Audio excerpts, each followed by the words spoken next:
What's happening, Faith? What's happening, Tracy? Welcome, ladies.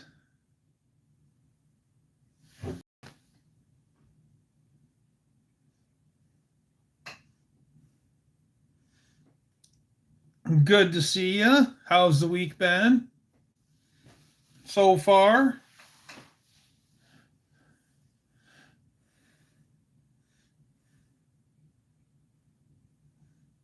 Nice.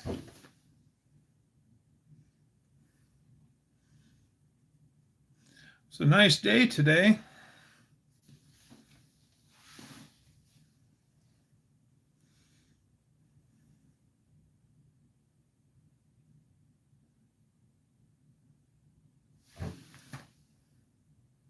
New patio set. Nice. Put that in your gazebo.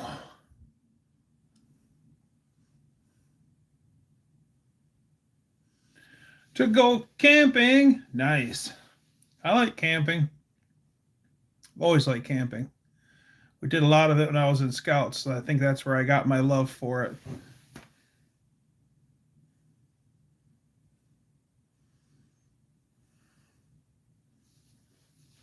Well, enjoy the time with your grandparents.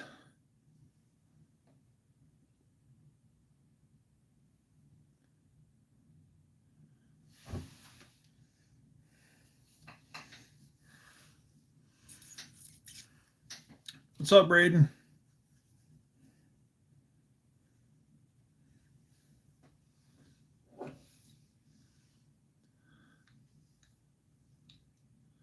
No, Tom, I will have to check out your video of Big Boy. Big Boy's a bad to the bone machine.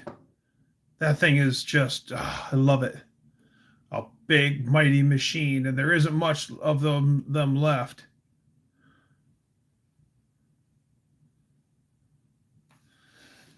A sweet Saturday. I got some stuff cooking.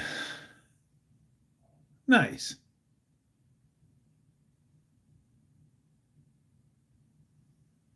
Hopefully it's cool, Braden.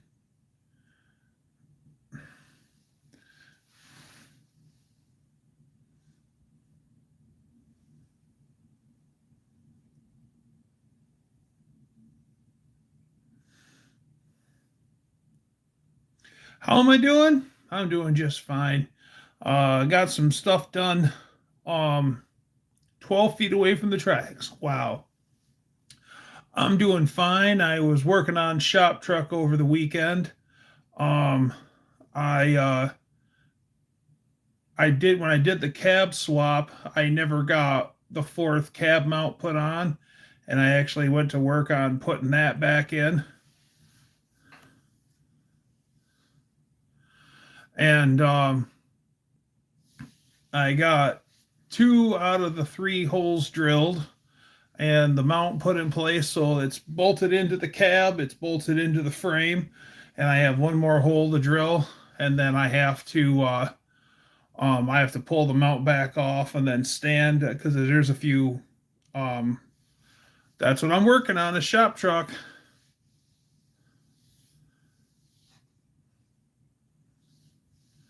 And so slowly getting it done. And Sunday I was gonna I got a custom diff cover from my friend Dutch Guy's Garage, who you've seen here on the live chat. Well, I thought I had a Chrysler. What's up, security fan? I thought that I had a Chrysler 9 1/4 inch axle. I have a Chrysler 8 1/4 inch axle. So and one has a circle cover, and then the 9 1/4 cover is kind of like a diamond roundaboutly. It's got angles on it. So I thought, oh crap, I'll just because the 9 1/4 rear axle is way stronger than the 8 1/4 axle. Oh, Mean Street Mopar, what's happening? Oh, Dan the man's here. So today I went over to my friend's place, and that's where my spare axle is.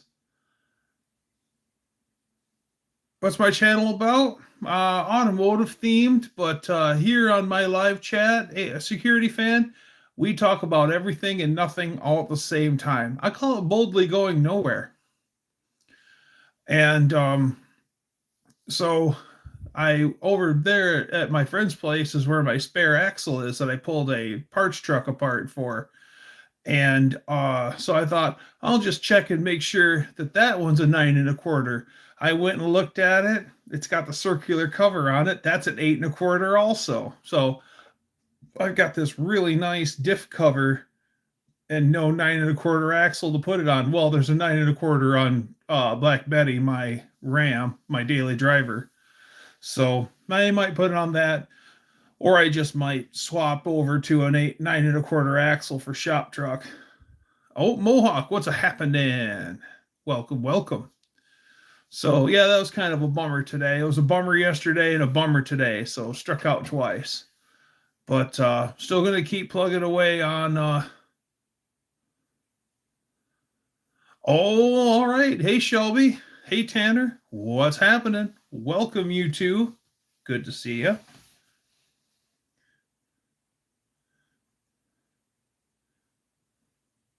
The rotation of the Earth really makes my day. Haha. I guess it does.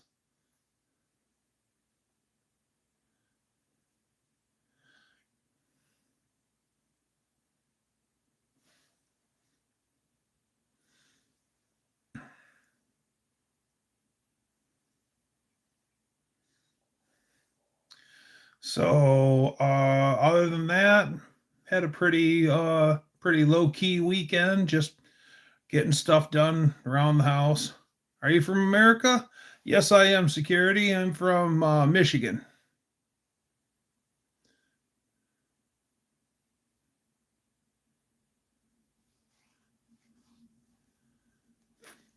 Tanner said the 8 1/4 rear end is the best ever. It holds a 318 4-speed burnouts like crazy.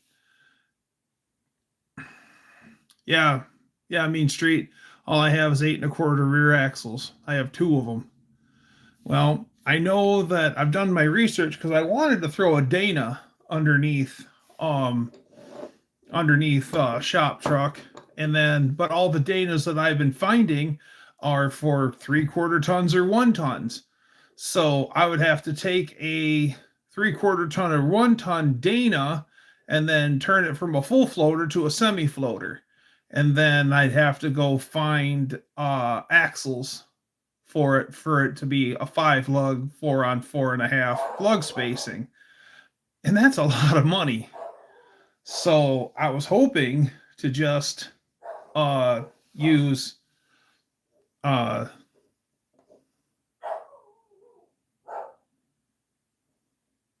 is it true that Michigan State got fresh lakes, sir? You bet we do. No salt here. All 5 lakes: Huron, Ontario, Michigan, Erie, and Superior. Great lakes, great times.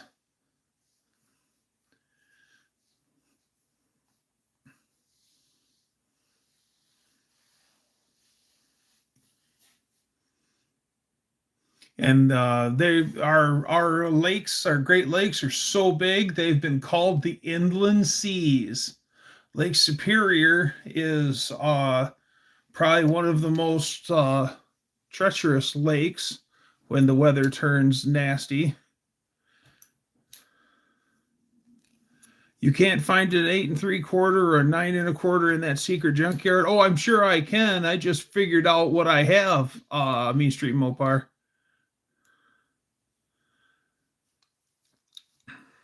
I think if I had my choice between the 8 3/4 or a 9 1/4, I'd rather have the 9 1/4. Oh, and Lake St. Clair. Yes, Turbo Tom's right. Lake St. Clair. Lake St. Clair attaches Huron to Erie. Yeah, Lake St. Clair is a cool lake. A lot of places in Michigan you can look across and see Canada. When you go up to the Sioux Locks, you can stand at the Sioux Locks and look right across, look north, you're looking right at Canada. You stand at the shores of the Detroit River, you look right across, you're looking at Canada.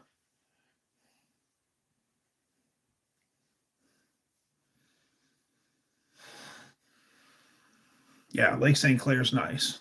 Beautiful area over there.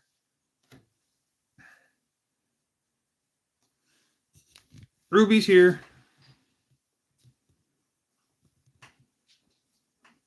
Say hi, Ruby.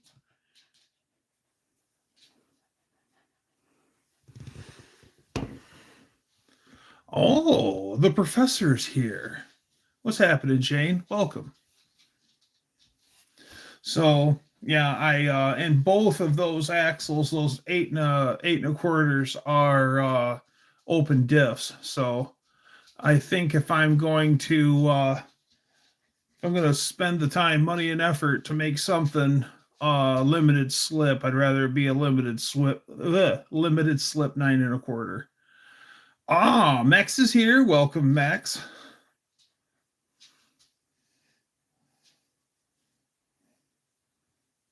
Ruby's a good girl.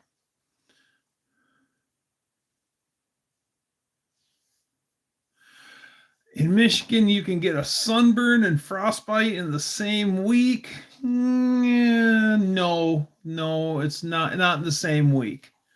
But it does get very cold, very cold in the winter, and it can get very hot in the summer. Um, the What sucks about Michigan is the humidity.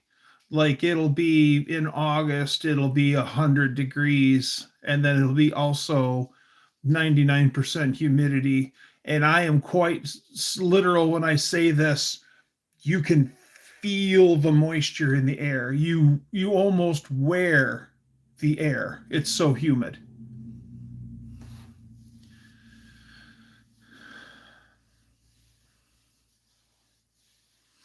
Yeah, I'd rather have the Dana 60 also, um, out of those two.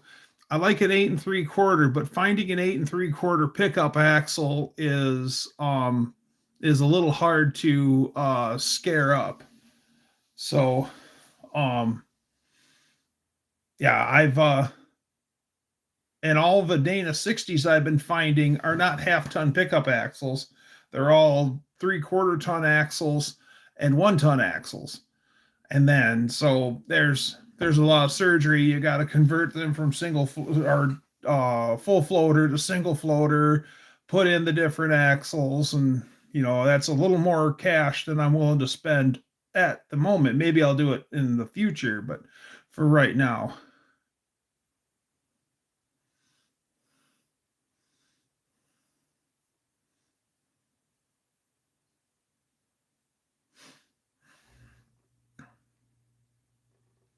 And from what I'm understanding, the 9 1/4 is almost as strong as a Dana.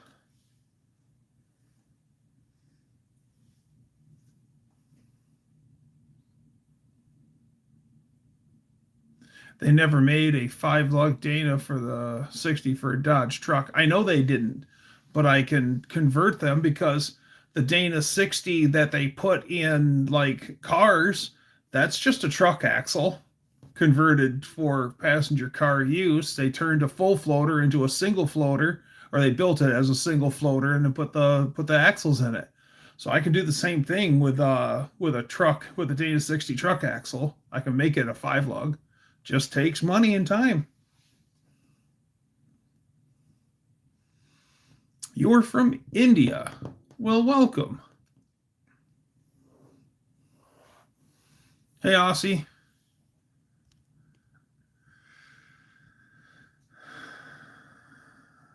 I can feel the heat and feel myself burning my skin. 90-degree weather, and it's so god awful humid over here. Yep.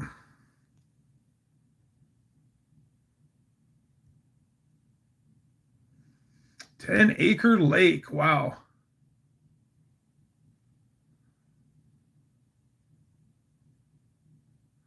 Nice to meet you, security. Take care.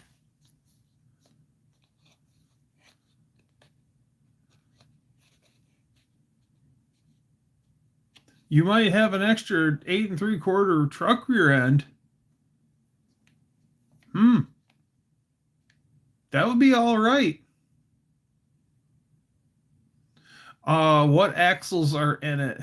Well, would it be seafood boil, crawfish, good stuff. And the little potatoes, yeah. Um, would that 8 3/4 have the 5 on 4.5 lug spacing, or the 5 on, what's the big one? 5 on 5.5? Yeah, 5 on 5.5. It doesn't matter. I can switch it all over.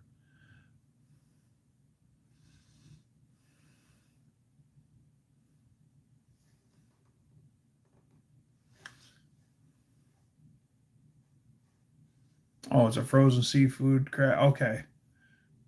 Yeah. Some friends, 5 on 4.5. Yeah, I'll throw you a couple bucks for that axle. All right.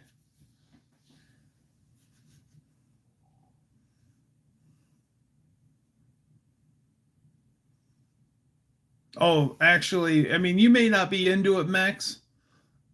If memory serves me, I think you might even be allergic to that stuff. But no, crawfish, a real crawfish, Louisiana style crawfish boil. That stuff smells so good. It is good though.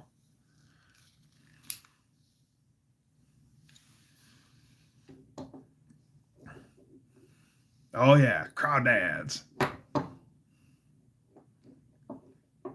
Some friends of mine, they have a summer party every year, and they do an official Louisiana style crawfish boil with the little potatoes and shrimp and crawdads and sausage, and it's absolutely fantastic.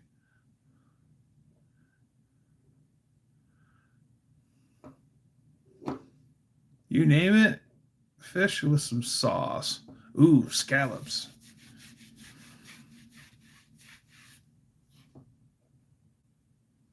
Still needing a gear set for my hog head posse for my 8 3/4. Okay. Always hold up a lobster and say you caught the crabs.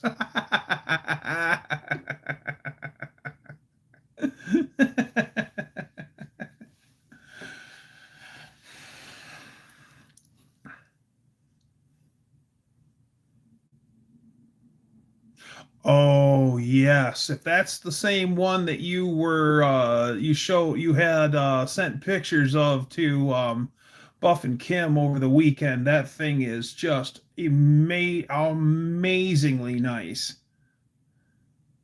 Yeah, that is a come to Dougster. I just wish they didn't color match the grill on it. I don't like the color matched grill. Other than that, I like it. That's the grill, the 91 through 93 grill.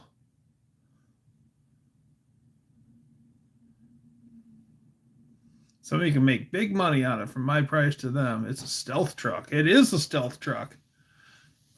It just started pouring outside. Dan got soaked running out there to grab our patio cushions. While Dan's out there in the rain, he's like, "What?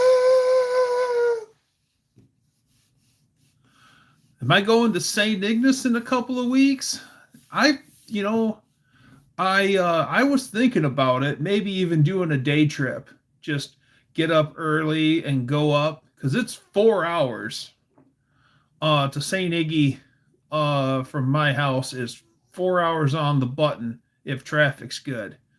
So it'd be a long day, but man, St. Ignace, especially in late June, guys, if you want to go to an awesome car show, go to St. Ignace last weekend in June, the weekend before the 4th of July. It is amazing. It's the biggest car show I've ever been to. It's in an amazing city because St. Ignace is the first town when you cross over the Mackinac Bridge.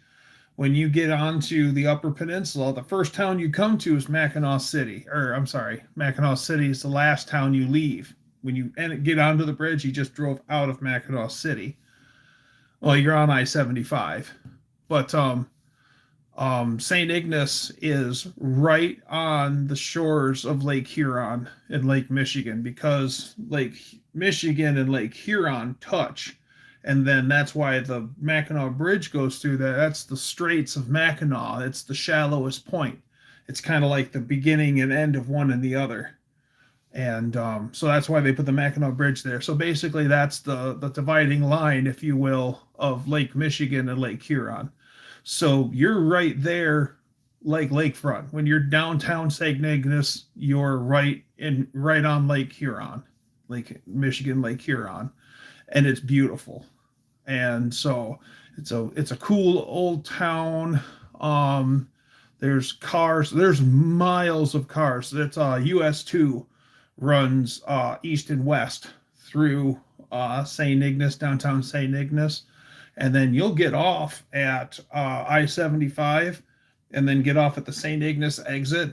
And in the years gone by, I've seen it's like 2 miles from on US 2 from the exit downtown St. Ignace. And I've seen cars right off the expressway exit, dang near, parked in the road. They close off the street and it's all walking only, all the way into downtown St. Ignace. It's the hands down biggest car show I've ever been to.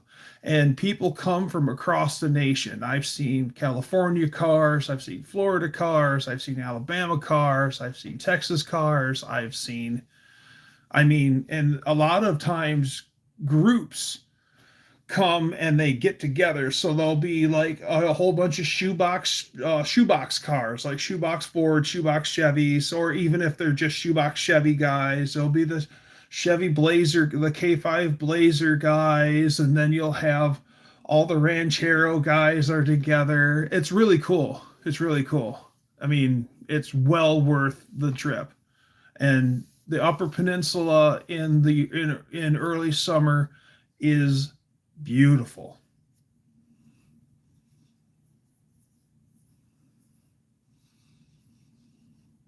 If I am home, then you could stop by here on the way, unless you take 131 all the way up. Okay, I'd love to stop by Old Mac. We'll see if we well, hopefully power stays on for you, Tracy and Dan. Old Mac, we'll see how things go and if we got the time to go up north. But normally I don't take 131 all the way up.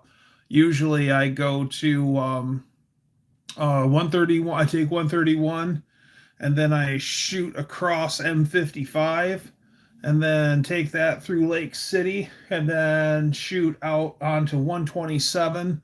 And then I take 127 to 75 and then it's 75 north.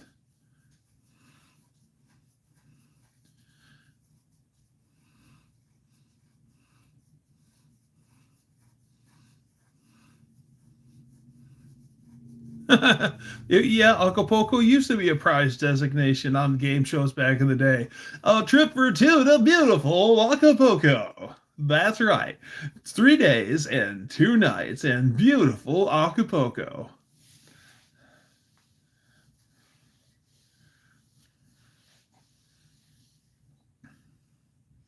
No, 131 all the way up is a cool drive, but that's a little more indirect. 55 east and to 33 and up for 10 miles. Okay, to get where you're about. I get what you're saying, Old Mac. I smell what you're stepping in.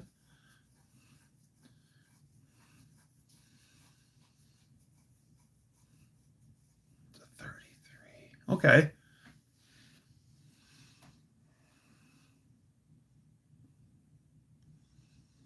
F100, F150 show. A friend of mine's first vehicle was a Ford. Guys, help me out. What's the first year of when the F1 became the F100? 57? 58? Anyways, my friend's first truck was the first of the F-100s Ford truck. It was burgundy, nice truck. It was given to him by a relative. It's the late 50s when they switched over from the F1 to the F-100, and his was the first of the F-100s.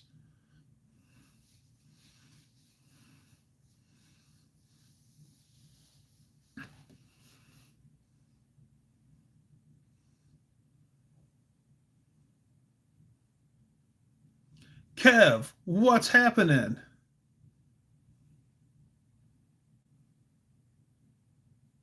Did he call it Ron?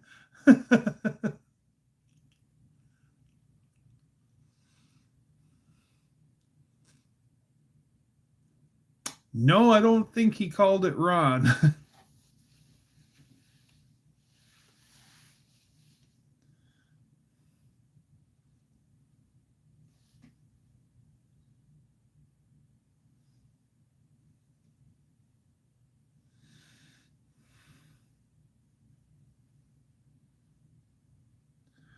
Levi, what's happening? Used to be the local police did not protect tourists, and nobody goes there anymore. That's so sad.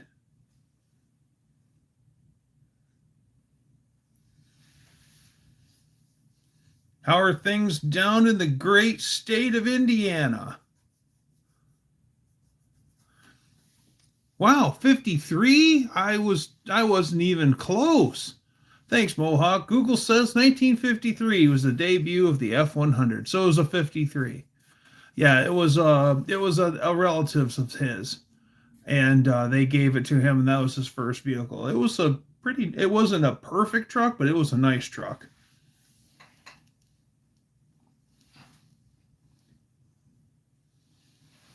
My cat come in to visit.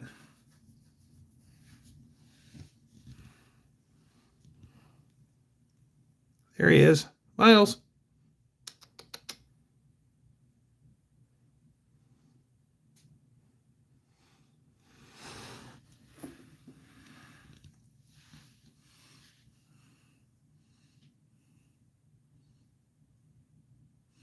About to go to work up in Ohio near Cleveland for 3 days. Outside of that, perfect. You do a lot of road warrior work, don't you, Levi? Well, you're a young man. That's when you do it. Hopefully, as the years go on, you get enough gray in your beard that you won't have to do that road warrior stuff. Road work pays good, but man, hours are long, and being away from loved ones sucks.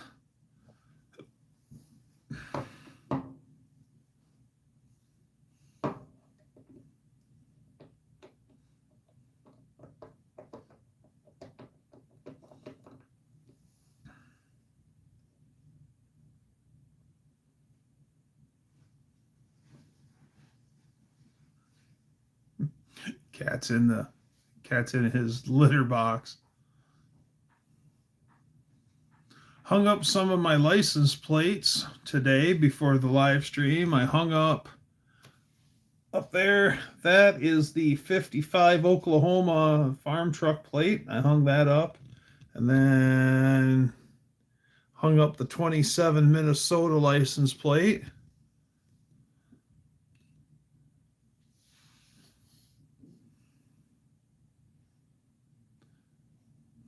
Hi, Ma.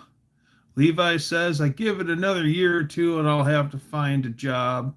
Once I own a home, it's going to be hard to keep up on a house and traveling all the time. You said quite a bit. Did my fair share of road work back in my younger days. I as well. As pickup work every here and there, we'd go out on the road and we would do playground work, construction, and build, add on to play structures, build new play structures. Yeah, it paid well, but it sucked because the guy and we were only traveling across the state, but we're on the west side of, like, I live half an hour away from Lake Michigan, and all of the work that we were doing was 2 to 2.5 hours away. We were always in the Ann Arbor, Detroit, Flint area, and that got old fast. Get up early in the morning and cruise all the way out, and then set up, work a day, and then go to some hotel. We always stayed at Red Roof Inns. Nothing wrong with a Red Roof, but always stayed at the Red Roof Inns, and some were better than others. And, just living on the road, doing on the road stuff. But yeah,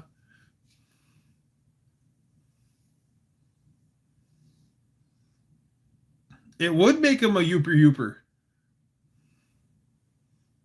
Oh, yeah. Couldn't you see the unfinished project talking like one of them Youpers up there? Oh, yeah.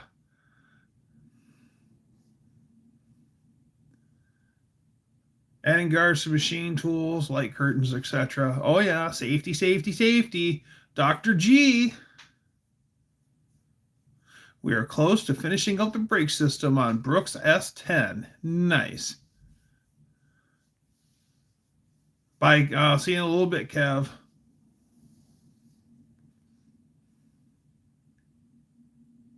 If I went there, I'd have to sleep on Thump's couch. And on your way home, if you're coming, depending on which way you took, you could probably, after 10 hours of driving from Thump's place, you'd probably take another break at my house. No bull crap, everyone. I'll put money on it that Thumper, the sweaty fat guy, and me are 9 or 10 hours apart in the state of Michigan. He is way up by Lake Superior, almost to Wisconsin. I'm about 70% done welding on the headers. Once those are done, I can start the fuel system and wiring and getting close to that first start. Nice. I've been working on shop truck.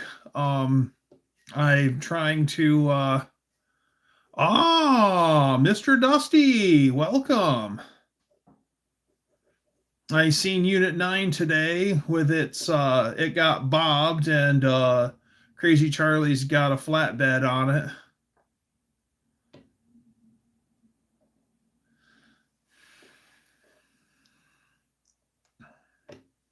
So I finally got the last cab mount put on the shop truck. I'm happy about, well, it's not on. I have one more hole to drill, one more bolt to install.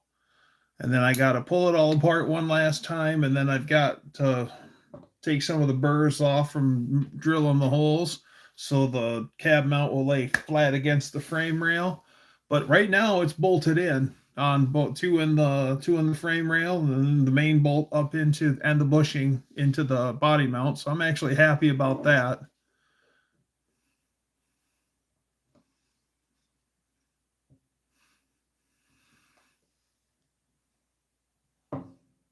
Yep, Mr. Dusty the redneck and I are very close friends. You need much more wall space for buff plates. Of course, the Mexican plates will get center placement. Oh, I'm definitely hanging the Mexican plates. I got to go find my European plates, and I want to hang up my European plates too.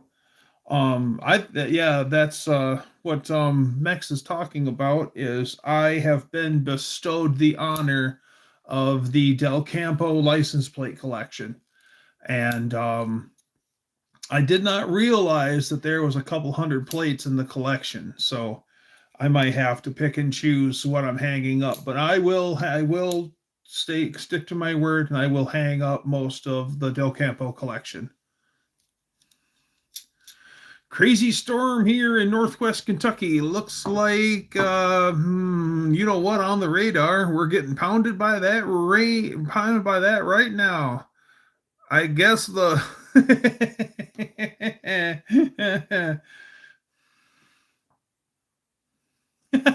keep them in the closet. I might have to go widescreen. Well, I'll tell you what, European plates ain't much bigger than, not that one, than these. Or, let's go, than these. Great, like those. Come on. European plates are smaller than that. They're more like this size. But I've got a theme going in here. This is all, like, I want to keep it like 1930. Like, the newest plates in here. Well, the newest plate I hung up is that 1955. Just because that's cool. But like the newest plates other than that, those two are the copper Arizona plates. They're made of copper. And those are like 1932. Otherwise, the newest plate in here is 1927.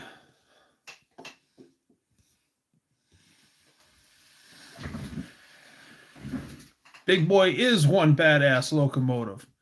Yes. There was only like 5 of those made in the beginning. Hey, it's jack stands and cinder blocks. What's happening, KC? There was only like 4 or 5 Big Boys made in the beginning, and 2 of them didn't make it through World War II. They got a lot of stuff got scrapped during World War II scrap drives. That's a lot of the brass era cars ceased to exist after the World War II scrap drives.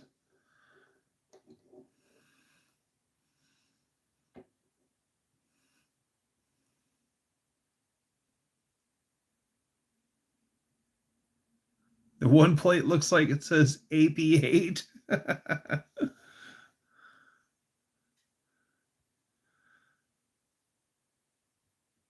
Oh yeah. Yeah, the Michigan 26. The Diamond M there, that stands for million. Michigan was very proud of the fact that by 1926 they had 1 million cars registered in the state. I first seen that, I thought it was M for municipal, but no, it's not municipal. It's M for million. And I have some 1932s here on my desk that are actually 1 million, so many 100,000, 345 or whatever.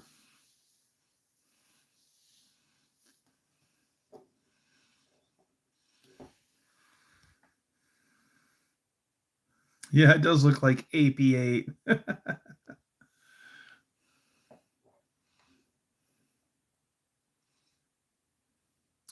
What do I think about my actual president? You know, Davey, let's keep politics out of it. Let's make hot rods fast again. I don't want to talk about politics. Talk about anything else, though.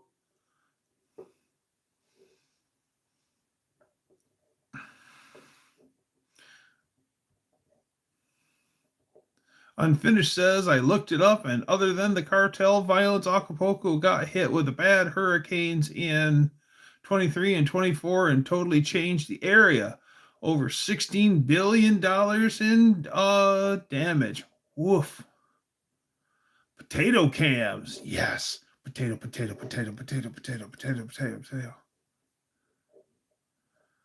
Big Boy. I want to see Big Boy in person. That is just a badass machine.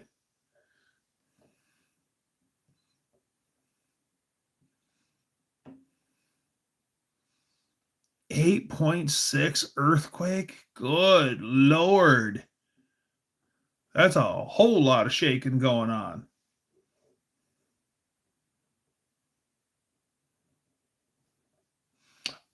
Check out Turbo Tom. He's got a video out already that he was like 12 feet from the tracks and seeing the Big Boy going by. That's God bless America type stuff. Yeah. I love steam stuff.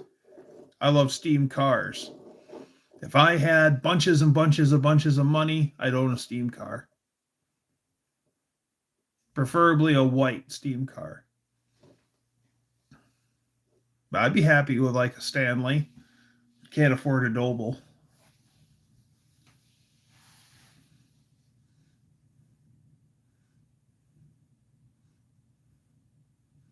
Oh, he made 5 different videos? Sweet.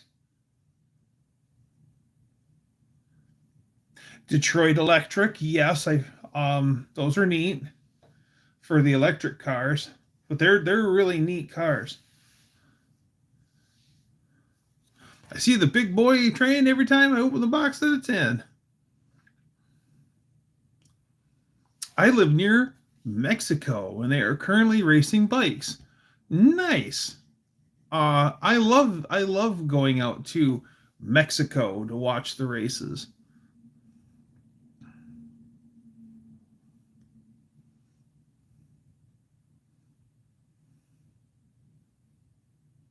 There was a steamer that used to go through Milan. Oh, cool. Steam locomotive or steam car? I think you're talking about steam locomotive. What's cool about steam is more heat, more steam, more power, and the cycle continues. Or steamship. I think he's talking about Milan, Michigan, so I don't think it'd be a steamship.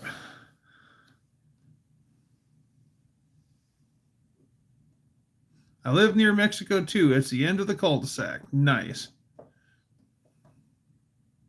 Big boy shakes the ground when it chugs through. And I would hope nothing less. That thing's a bad machine. I love watching how far the ties sink into the ground every time a steam engine rolls by. That's right. A real machine, boys. Good to have so many nice neighbors. That's right.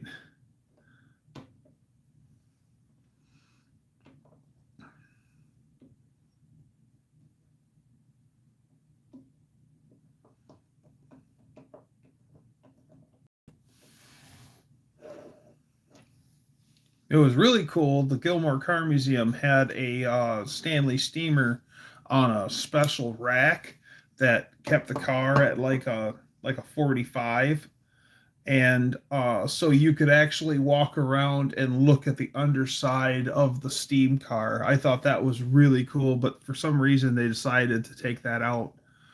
I really enjoyed that. I'm just fascinated by steam.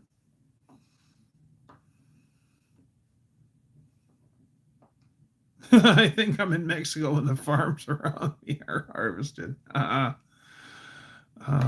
Been outside filming the next videos for y'all. I'm back on the road, so filming as much as I can to edit in the hotels when I'm gone.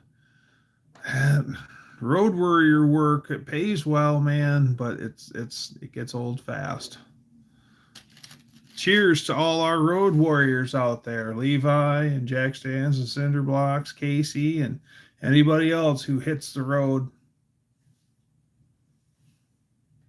Good job, guys.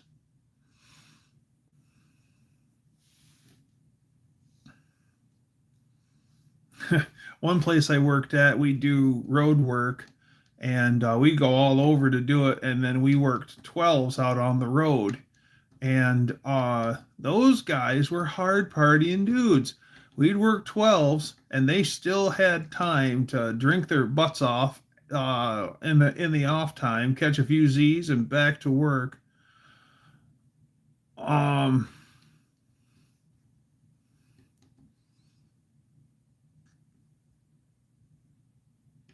Kev, don't do that. I wanted to stay home, but my mortgage company brought me back to reality. And so one of the rules, because I was the new guy, so they're like, okay, here's the rules of road work.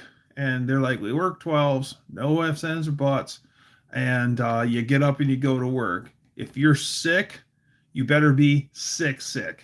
Like sick. He's like, if you got the brown bag flu, everyone else does, go to work. He's like, the quicker we get done, the quicker we get home. And so these guys, we would all get adjoining hotel rooms, which have the common doors, and we'd open them all up. So we'd have like all the rooms. We'd just be able to walk through everyone's room, and whoever had the middle hotel room got designated as the beer cooler, and that bathtub got the drain plugged, and it got filled full of beer and ice.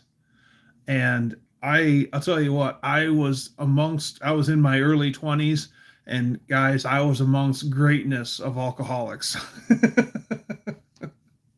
Yeah, no barley flu.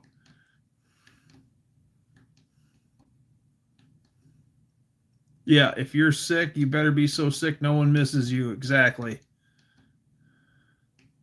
Is replacing a brake booster hard to replace on a 95 old Sierra? Fox Dude, what's happening? Good to see you.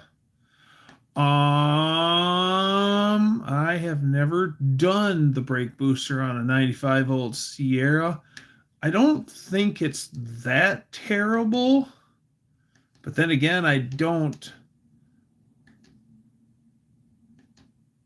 Well, other than you're going to have to get underneath the steering column and probably undo the fasteners from the inside of the firewall. I don't drink enough to get hangovers anymore.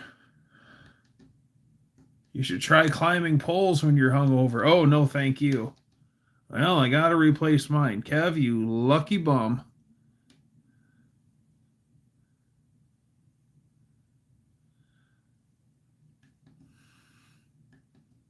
Can't remember everything having a hangover.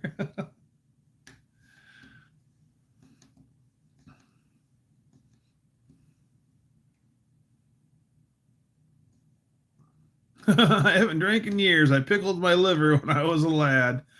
I used to drink pretty hard and heavy when I was younger, and I don't know, like last weekend on Saturday night, I whooped it up and I had 2 cans of beer. I know. Woo. I knew what you meant. I knew what you meant, Casey. I'll make a short video on this N-scale big boy electric train I have. It even comes with the authentic Union Pacific patch. It's a Rivarosi. Sounds Italian. That was another butt puck moment, losing my brakes today. Oh, I bet it was.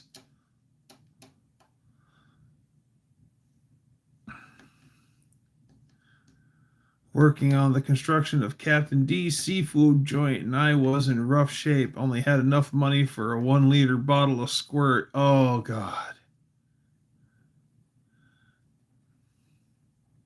Wear your liver as a hat. If you don't want a hangover, drink till you're sober.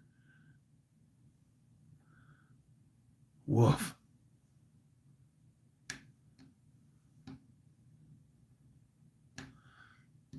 Yep. My friend Crazy Charlie gets a call from a friend. He had a Ford Bronco and the brakes were bad, and so he pulls into a muffler and brake shop chain up in town, and they check it out, and they're like, "Oh yeah, your brakes are bad," and they're like, "Oh, okay, I guess we'll go get the parts and whatever. We'll take care of it. Thanks. Can I have my vehicle back?" "Oh, we can't let you have your vehicle back.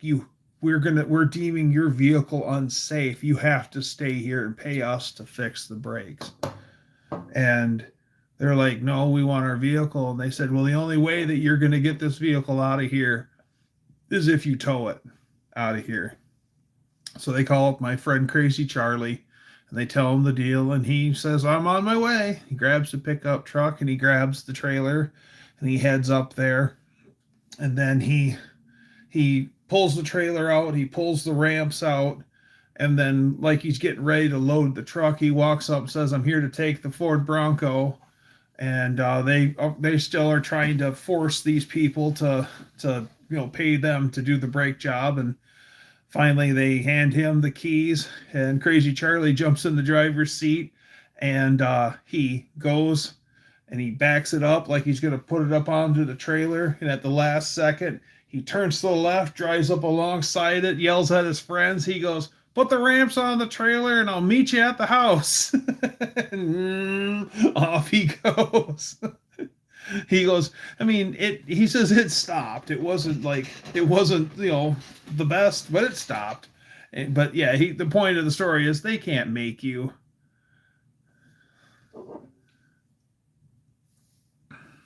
Drove back home with no brakes. That's right.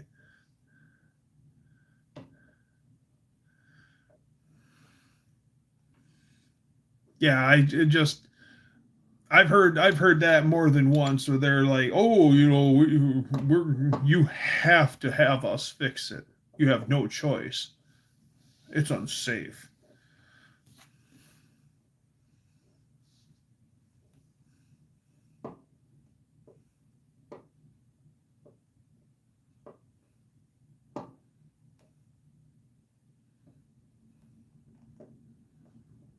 Heck, I've seen people burn up the parking brake because they drove for so long because someone showed them how to stop using the e-brake, and apparently that's the new way to stop the car. These are the same people that drive on the donut spares for like 3 months, and they're just I have never seen more cords hang out of tires than people who have driven the donut spares way too far. Booster went out on my old 82 Mustang GT, and I said, "F it." But after a few weeks and my sore foot, I said, "Buy a damn new booster."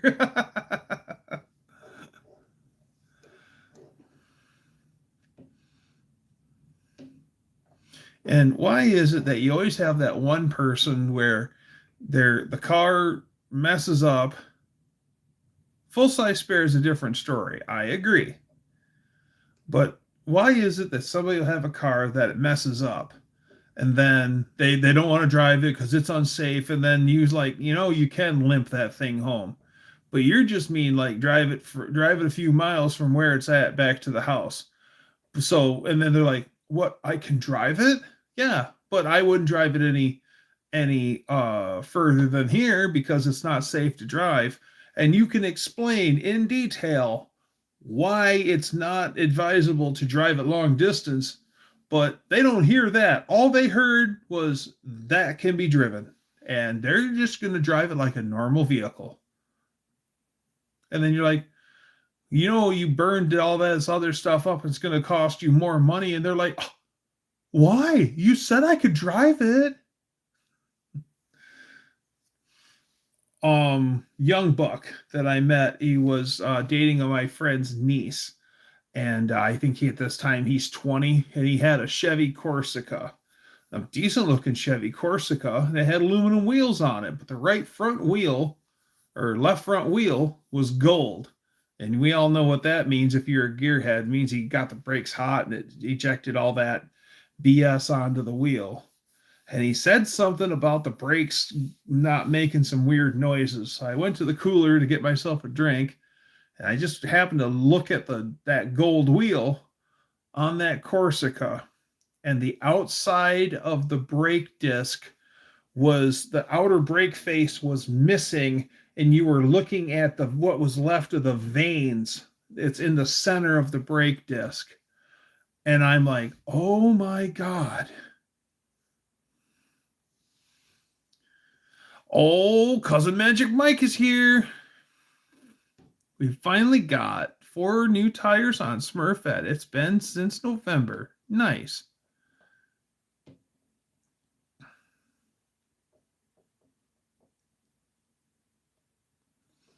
Just so no, Doug, it takes just as long to get to 4% recycled as it does to get to my place. Oh, so you're the same. Okay.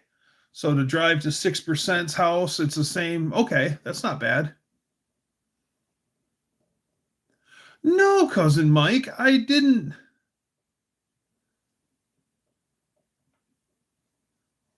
Cool, Cousin Mike. No, I haven't seen your Mopar. Good for you. See, Even Ford guys get shown the light every so often, and they even get Mopars. Good for you, Mike.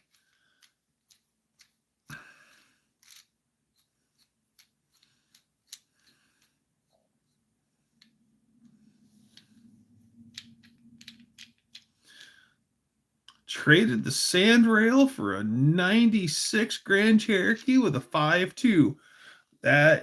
Is that one of the all-wheel drives? Yeah, that's an all-wheel drive Grand Cherokee. Won't get great mileage, but man, that's a capable machine, and don't drive too bad either. Ah, the inspector is with us. Good evening, Bruce. How are things on the West Coast?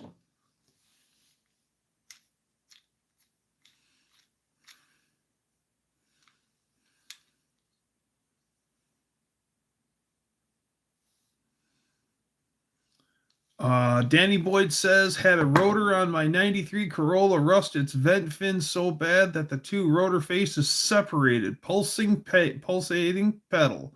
A few fins still intact, dropped it from 4 feet, and the rest of the fins broke. Good Lord. Yeah, fully loaded, all leather and such.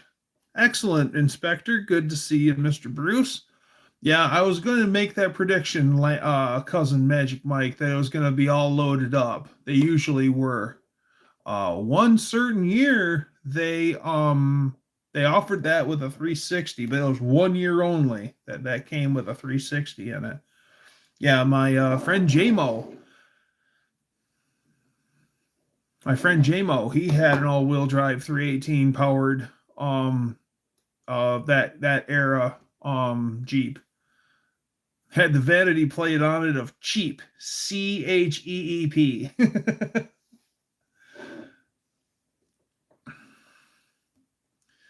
318's great engine. It's the Rodney Dangerfield of V8s. It just don't get no respect. It's a great engine though.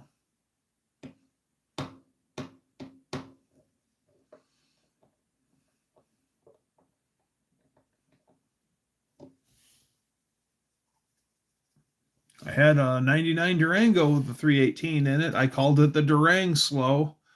It wasn't breaking no speed records, but it go about and do its thing. It was good in the snow. Real good in the snow. We had a rotor on a Tex bucket truck van that looked like a well-used cutoff wheel. I've seen that. For the longest time, the local auto parts store had an unvented solid rotor that it was so worn down that we'll say if the rotor face from the center out was that tall, it was probably half the distance, and it was knife edge on the end of it. It almost looked like something that you'd chuck up into you'd use to like slice meat with. I just can't believe that people run that stuff that long. My Durango will plaster you to the seat. Well, I'm glad someone's does, because my 99, she'd do the business, but it wasn't rotating the earth for sure.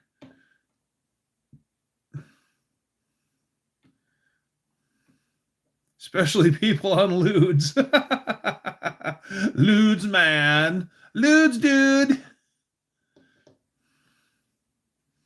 Lay off the frijoles and it won't do that. Meat slicer, yes.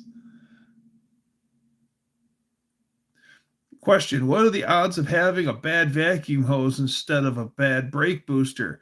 It's very possible, Cav, especially on that old of a car.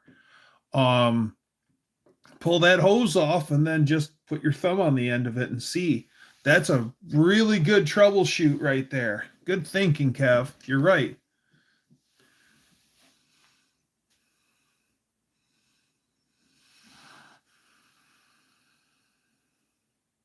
Whoa, Black Betty, bam-a-lam, whoa, Black Betty, bam-a-lam. That's the name of my 07 Ram, Black Betty. It was even funnier when the day I'm talking to my mom about it, and I go, yeah, old Black Betty, and my mom looks at me and she goes, bam-a-lam.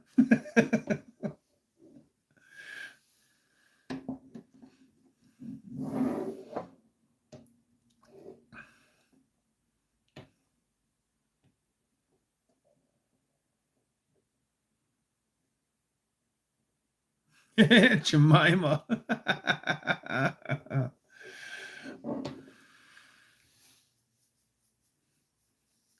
It's kind of funny that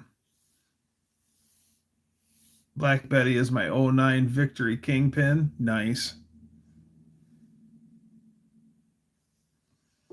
My '96 Valkyrie, I don't know, I usually just call it the Valkyrie, or I'll call it the Green Monster because she's green and cream.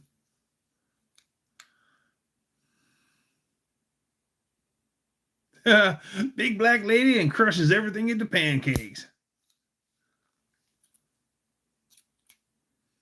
They're gonna smoke test it tomorrow. Nice. I don't. Danny Boy says I don't name my cars, but my Mustang is about to go from the old gray mare back to being the silver bullet. You know what's funny is if you haven't already seen it, um, look for the silver mullet. That was a whole idea that I had for. I had a whole livery idea for till we realized how expensive it really is to go lemons racing. My friend Crazy Charlie, at the time, he had a '74 Camaro former circle track car, and I was just joking. I'm like, you should loan me that car and I'll use it as a lemons car. And he goes, you can yeah, you can use it. He goes, even if you put it in the wall, I can still use it for what I need to use it for. So yeah, go ahead. And I'm like, excellent. And I thought I was just gonna low buck turn this car into a lemons racer. Then I started looking into the cost and everything of doing lemons racing, and then I said no. It's pretty bad. You know, talking to guys, and it's like, yeah, it's gonna be like $1,500 a piece, and then trying to ask my friends for their time, their money, over something that they're not going to recoup their money out of. And lemons racing is very expensive.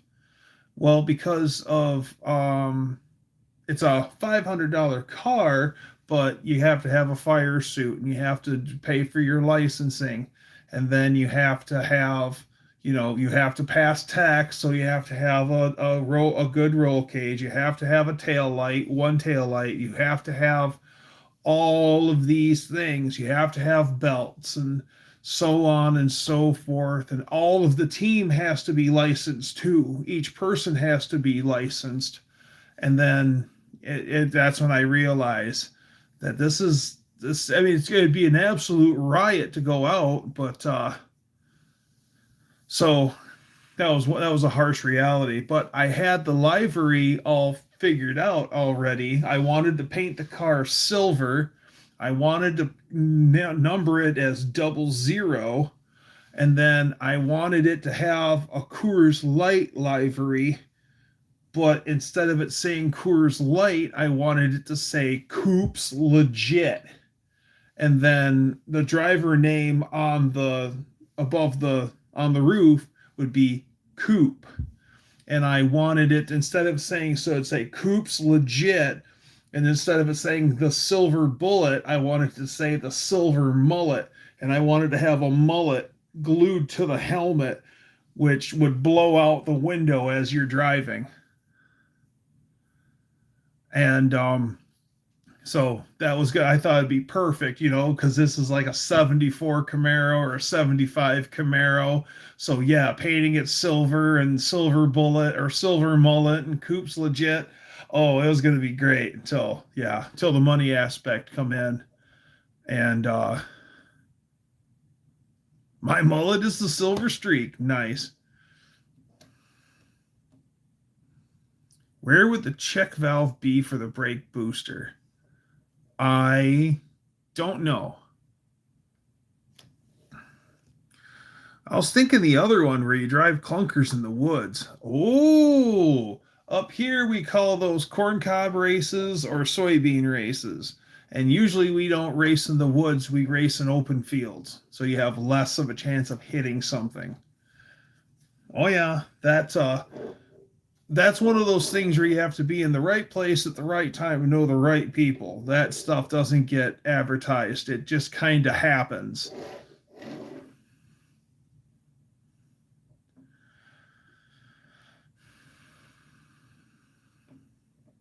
No streak here, only shiny. So yeah, at one time I wanted to do lemons racing.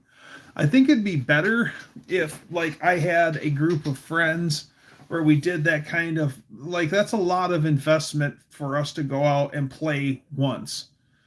Where it'd be different if we built a car and then for the summer we went out and campaigned it, then it would be kind of worth the input, the work and the cash because we'd be going to 4 tracks that summer, 5 tracks that summer, which would be a riot.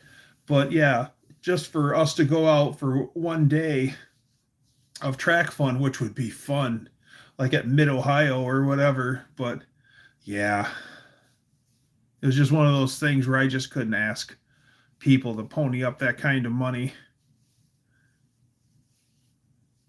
Well, Kev, before you even have the smoke test, just go out to the car, light it up, pull the booster hose off of the booster itself on the booster side, and just check it with your thumb. Oh, wait a minute, you're wheelchair bound. I keep forgetting about that, Kev. I'll have someone check it. Just run the car and have them set their thumb on the end of that booster hose. That thing should be like...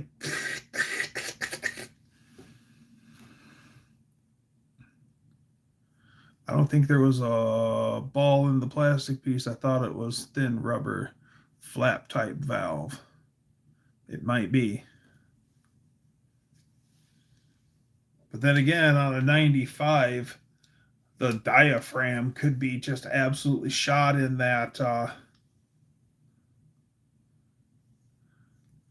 That's exactly what I was thinking. I said, that's why I realized, like, yeah, you're wheelchair bound.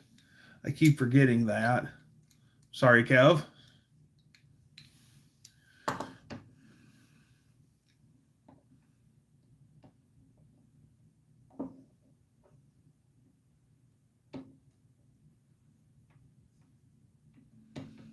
Wish I lived closer, Kev. I'd come over and give you a hand. And that's the truth. I'd bring you a model to work on for me as payment. I'll fix your car. Here, build me this.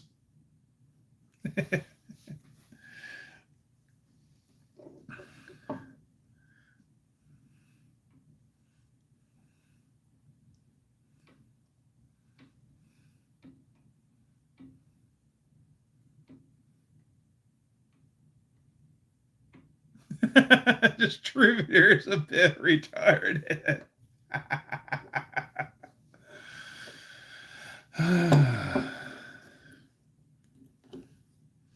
I enjoy tinkering. Will it suck or blow? It will suck. It's vacuum operated, so if when you set your thumb on it, like every time that you take your thumb off of it, you'll hear it gasp. It'll be like, yeah, it'll suck. I'm emotionally retarded. Yep, just like Mega Maid in Spaceballs. Suck, suck, suck, suck. Suck, squeeze, bang, blow. Intake, compression, power, exhaust. Intake, compression, power, exhaust. Intake, compression, power, exhaust. Can't wait for Spaceballs 2. You and me both, Cousin Mike. I found this really great military training video that talks all about diesel engines, gas engines, four-stroke engines, two-stroke engines, two-stroke diesel engines, all sorts of interesting engines like the Fairbanks Morris engines where the pistons come together like this, and all sorts of neat stuff. And I thought it was pretty fascinating, and I'm, you know, hip to most of these. It was neat watching that engine. I forget what that's called, but when they used to get they come together like that. But it really come in handy when I gave that video to my nephew to watch, and that really helped him understand how that works.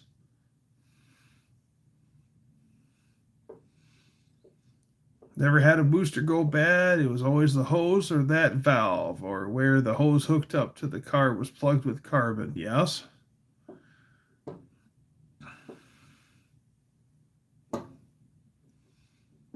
Always did that before, but always gained braking after the car was in gear. Okay.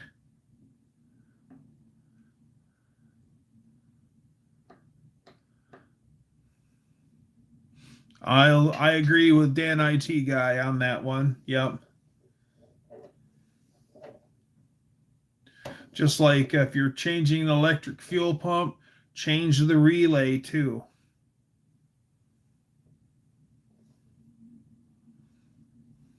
Yeah, as a matter of fact, now that I'm thinking of it, my other nephew, I'm gonna have to dig up that video again and send that to him so he can watch how an internal combustion engine works. Opposed piston engine, no cylinder head. Um, well, there's two kinds of opposed piston engine. You've got the ones where, like a boxer engine, where the pistons run outwards. And the reason why they call it a boxer is how the rods are. It looks like a boxer. That's why they call it a boxer engine. And then, yeah, the opposed piston engine, no cylinder head. Those are cool. Those Fairbanks Morris engines are huge. They're just huge engines.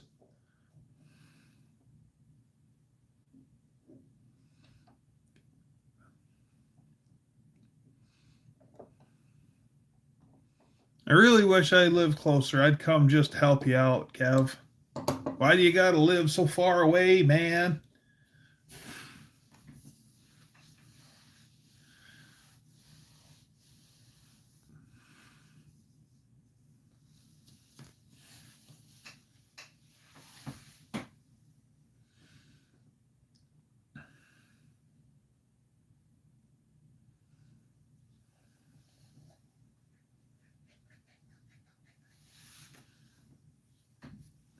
What's really interesting is when you watch the animation on how like a two-stroke diesel works, where you've got the blower unit, but that doesn't supercharge the engine. All that does is that helps the engine exhale.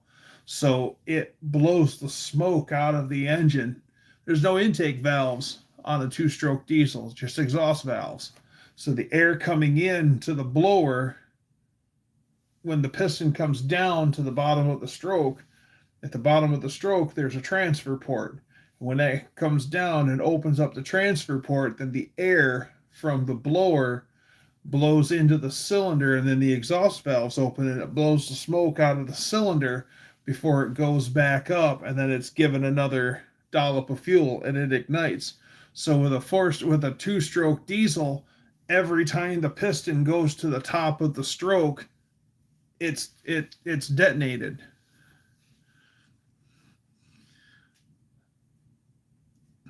Okay, I sent you an email back from the first one you sent me, old Mac. Thank you.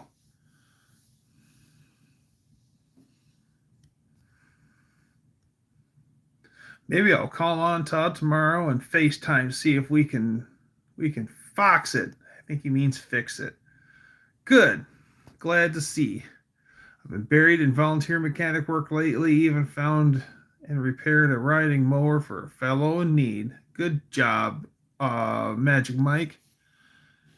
It does not supercharge, nor at least not that much. Right. Dan's right. It doesn't supercharge. It just is. It's not there for performance. It's there because the engine cannot run without it. it will not be able to exhale. Now, when the turbos, you're welcome, Kev. Now, when the turbo, they have a turbo, and the original ones, they blow the turbo right into the top of the blower. So that's really interesting, and that's how they get the old PSIs to her. Mohawk says, I always love to watch the old rotary engine from World War One start while the whole dang engine spins. Oh yeah, yeah. Those are loss oiling too, and they use castor oil. So can you imagine castor oil being flung at you all the time? I bet most of those pilots probably were part goose. I could drive it to Michigan with no brakes. Brakes are I'll tell you a quick story. Friend of mine who ended up having his own repair shop for a while. That's why I said he'd be part goose. He was a 30-year GM mechanic at a dealer before he went off to have his own shop for a while. He's retired now. And the one day he says, I could care less if your car runs. And I looked at him weird. He goes, hear me out. He goes, I fix your car, I make it run. You come get the car, and you drive down the road, and it shuts off. It won't start. Well, you just pull over to the side of the road. He goes, okay, call the hook, get her back to me. We'll get her back on the road. He goes, so I could care less if your car runs or not, because if it don't run, I'll get it running again for you. No problem. He goes, now, if your vehicle does not stop, he goes, I have a problem with that. He goes, because if it left my bay and my signature's on that paperwork and those brakes don't work and you hit or do something, it could come back on me. And his point is that he doesn't like the fact that dealerships don't pay squat for time for brakes. They want you to do a full brake job in 15 minutes and pay you next to nothing for it. And he says, I always lose money when I do brakes. He's like, I don't rush through that. I take my time and do a good job because brakes are important. And I have to agree. So if the booster was bad, the brakes wouldn't pump up. If the booster was bad, the brakes would pump up, but you'd have a very, very, very, very hard pedal.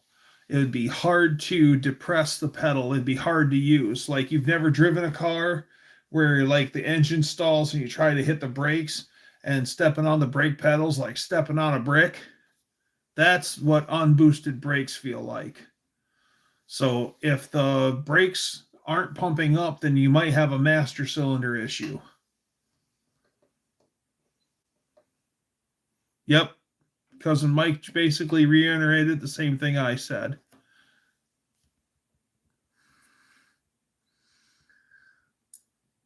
Oh, wow. Hey, Chester, popped in to say hi. Busy putting decals on the Rusty Wallace 87 Kodiak car. Nice. Go, Chester. That is cool. Mean Street Mopar says, I've got one of the 4 holes drilled for the crossover tubes in my 318, measured 14.5 times, drilled it exactly in the middle of the oil galley. Hopefully I get the other 3 done right. Keep up the good work, Mean Street Mopar.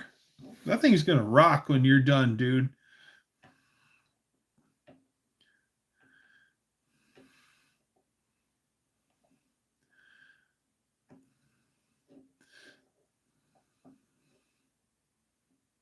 I don't know, Danny Boyd, on that one. I don't know.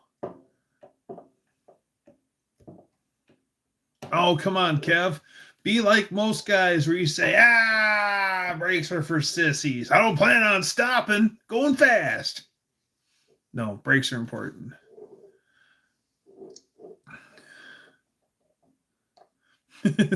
Why do they call it depressing the brake pedal when you press it with your... You're making it sad. It doesn't want to stop. It wants to go fast. It's like, oh. Another lucky day for Kev. It could have been so much worse. Yes.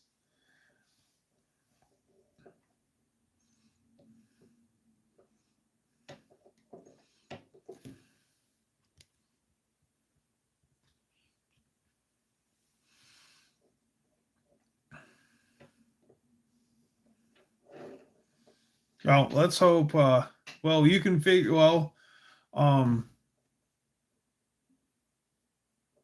it could be a bad brake booster, or it could be a bad master cylinder. I've had master cylinder. I had a master cylinder on a 91 Volkswagen where you'd go hit the pedal and it would go right straight to the floor, which makes your heart jump in your boot. But you'd let off the pedal and hit it again, and then it would work. And sometimes you'd have to two pump it, and then it would work. Other times, every time you hit the brake pedal, it'd be fine. But every once in a blue moon, she wouldn't work at all. And boy, was that unnerving. It made your heart jump in your boot every time it didn't work. I never had an accident, and it always stopped. It just had to cycle it a couple times. But trust me, as soon as I could get a master cylinder for the old girl, you know I was trading that puppy out. Drive with no brakes. Be a man. Oh yeah, oh yeah, Mean Street. Just like we don't need a review mirror. We already seen what's back there.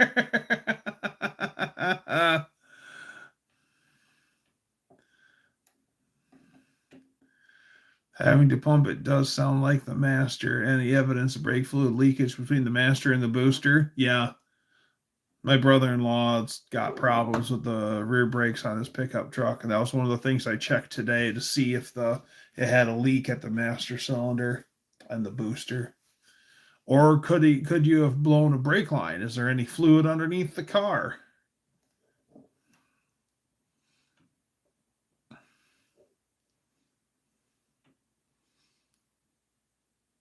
Oh, I had a load adjusting valve cause a brake bleeding problem. Been there, done that, done the old pump and pray. Oh, yeah. No, not losing any brake fluid. Okay, good.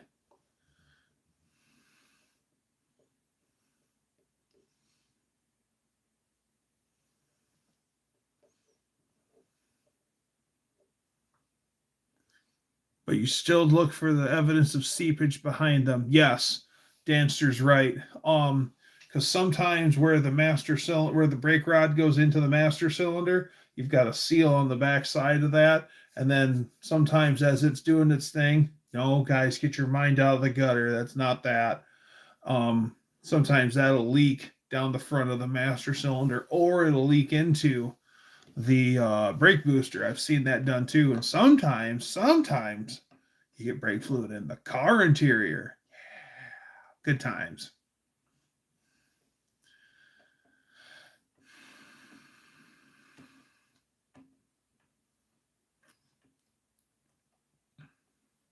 By the way, my seafood boil was so good. Oh, I already know it was good, Braden. I'm glad dinner was good. Now Braden's all fat and sassy. Now he's going to kick back and watch us and drift off to sleep. He'll be like,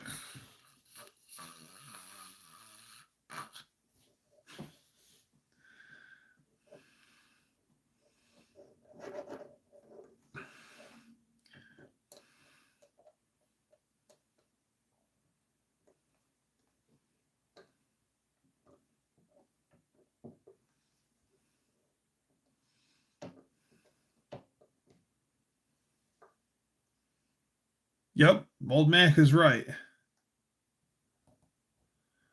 The fish was mushy and gross. It was probably overcooked, I would guess.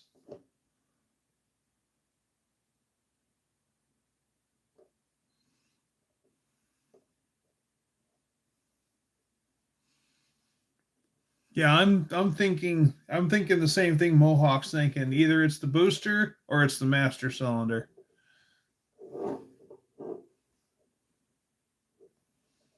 Oh yeah.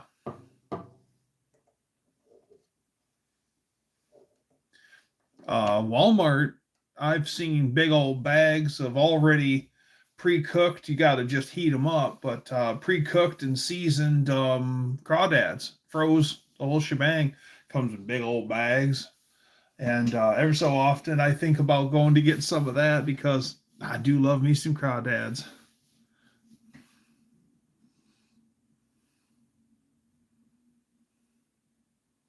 Don't talk food. Can't have any tomorrow. Clear liquid diet because Foot surgery on Foot Wednesday.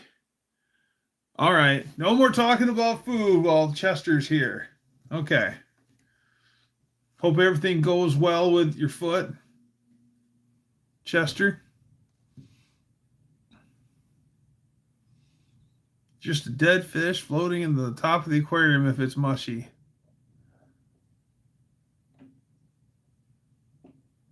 I don't normally. I just go for the when I do crawfish, I just go for the meat of the tail. Yeah, I don't do that. A lot of other people do, but I don't. That's going after they call that, it's not really the juice, it's the tamale. I think that's what they're after. The Red Bull Princess, what's happening? Good to see you.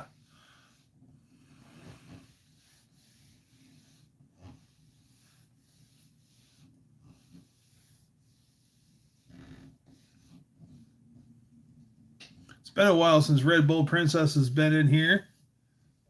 Nice to see her.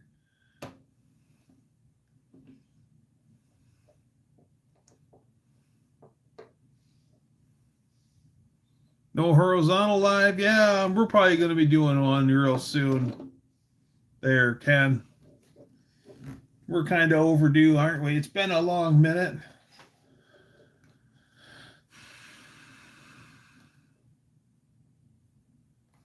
Ah, our Kiwi friend Dino's here. Hi, Dean. Good to see you. Vertical lives are thinning. Really?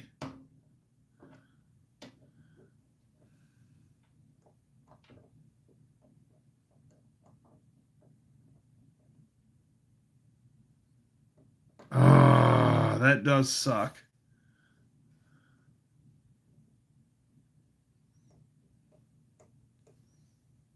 Good to read you though, Dean.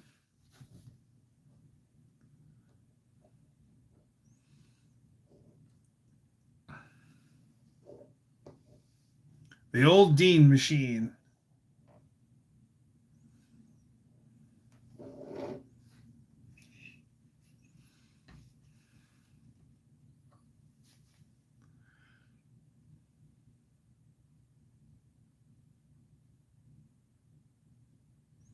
A lot of freaking decals. Yeah, well, I did a race car too, Chester, and yeah, all those contingency stickers suck. The little STP and the little Regal Ride suspension and the little MSD and the little yeah, yeah. And then, of course, you got to sit there and make sure everything's nice and wet and slide it in its spot. Make sure that it sits there and don't let it get tacky and then accidentally touch it and peel it right off with your finger. Then you cuss and then you put it back in the water, get it all wet, and then put it on all back on again. Oh, yeah, good times. Should have done UFC fighting when I got out of military.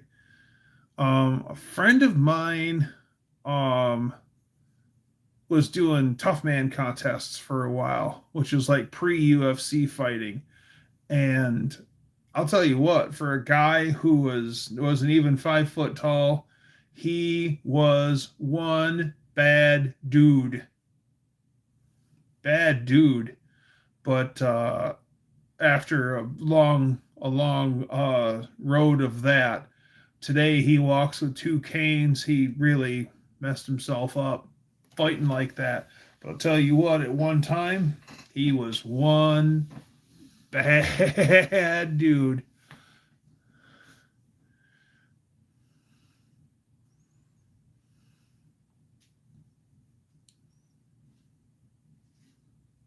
I am not Batman. Okay.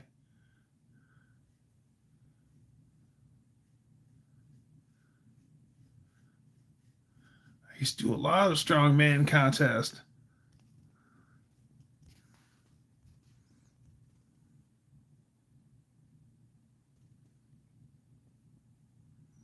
Oh, Colleen is still here. Tell you what, if you can curl a slant 6, you are quite the man. Glad to hear you use brake fluid for paint removal. I mentioned it in the live stream a few weeks ago, and everyone's like, what?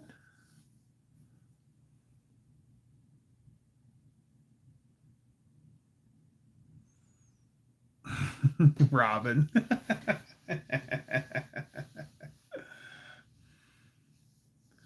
Anybody need any blinker fluid? No, I'm all stocked up on blinker fluid.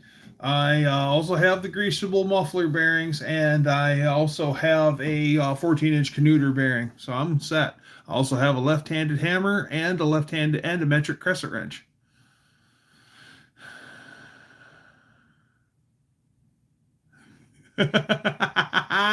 Bear Rosenbaum had a heart attack when I threw it in my lifted pickup. I think I would too. Holy crap, Landon. Cousin Mike.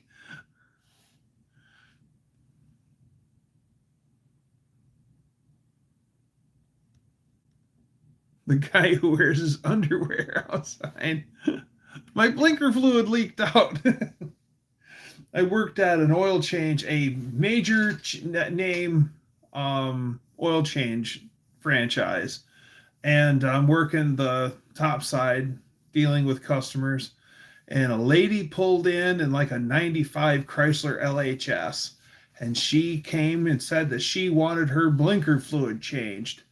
And left-handed screwdriver. Oh, all of my screwdrivers are left-handed screwdrivers. I'm left-handed. She said she wanted her blinker fluid changed in her car, and I tried to tell her, I go, no, ma'am, there's no such thing as blinker fluid. Somebody's pulling a fast one on you. And she goes, there is two blinker fluid. She's arguing with me. And I'm like, no, ma'am, there is no such thing as blinker fluid. And she goes, there is two blinker fluid, and I'll prove it right now. And gets out of the car. And I'm like, okay. And the hood's open on her Chrysler. And then the little bubble level was on top of those headlights to actually, and it actually says right on it for headlight aiming, put it here to aim this and put it here.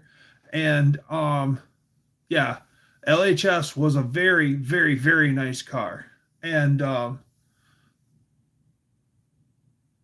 so she points to those headlight aiming bubble levels, and she goes, see, that's how you check it. And she goes, now I have money. And does your business want my money, or do I have to take my money somewhere else? I stuck to my guns and I said, no, ma'am. If you read here, it says that is for headlight aiming. That has nothing to do. There's no such thing as blinker fluid. Oh my God. She hit the ceiling. Close the hood on my car. I'm leaving. And it's like, okay, have a nice day, ma'am. And she tears out of the shop. So that was the beginning of summer. At the end of summer, this cute girl pulls in, and she says that she wants the summer air taken out of her tires and winter air put in. And after that ordeal, and after a whole summer of doing this stuff, I'm like, yes, ma'am. And I went through and I pulled all 4 valve cores out. All 4 wheels went down to flat. And then I put the valve cores back in and aired up all 4 tires to sidewall pressure. And there you go, ma'am. And she goes, excellent. What do I owe you? I'm like, it's on the house. Oh, thank you, she said. Have a nice day, ma'am.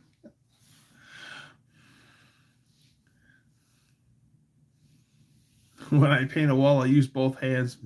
Makes for moving the ladder less.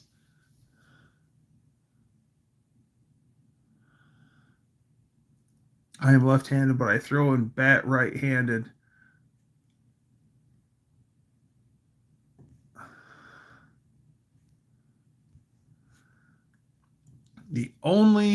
Oh yeah, I'm not surprised, or at least sells bottles of blinker fluid.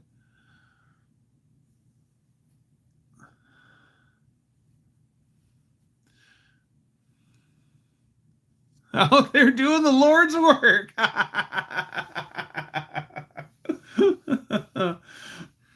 No, I'm left-handed, and I do everything left-handed except one thing right-handed.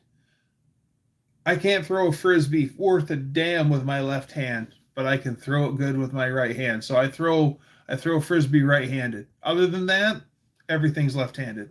Shoot a gun, golf, bat, right, wrench, left-handed.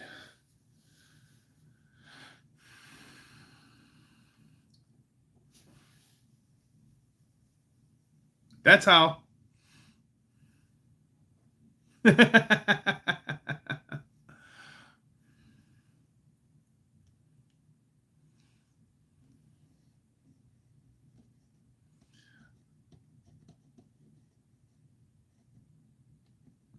I played drums left-handed. Interesting. Oh, good, Shelby. What'd you guys end up going for muffler wise on the Red Scamp? Or is that top secret until the video drops?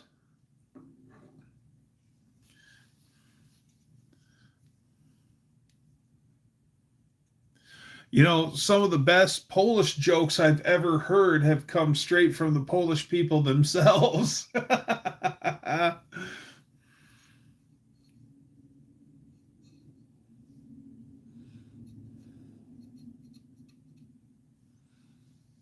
You can swing a bat both ways. Are you, Old Mac, are you effective with a bat both handed? Can you put a ball where you want it, baseball where you want it both handed? Because that's impressive. Thrush turbo muffler. All right.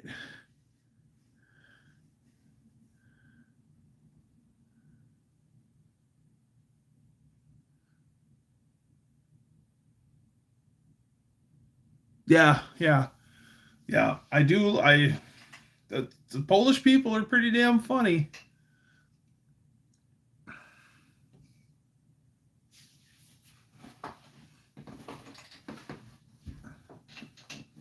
Tracy gave me some pointers on how to properly cook pierogies.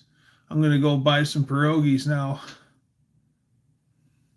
One time I said a couple miles as a crow flies to my Polish friend. He thought that I meant that same expression. Oh, that's awesome. Drum roll, please.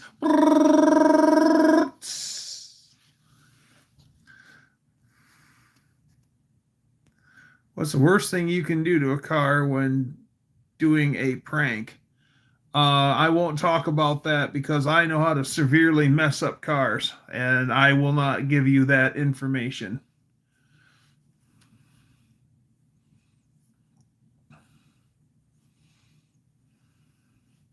Best joke ever is telling my friend's 14-year-old daughter to go to the convenience store and get us a bottle of diet water. She looked and then had the clerk looking for it.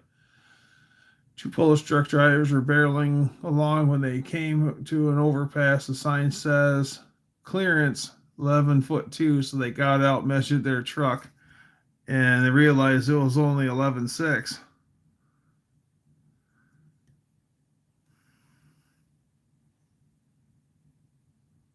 D-Man, what's going on?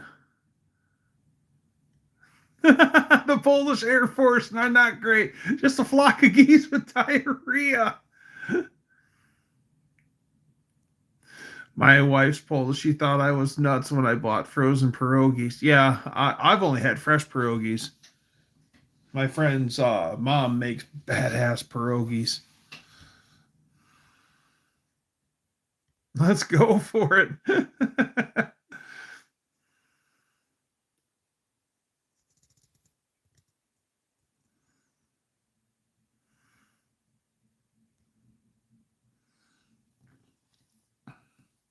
I'm part Italian, German, Welsh, and English. Wow, Chester's like a Heinz 57. Just kidding.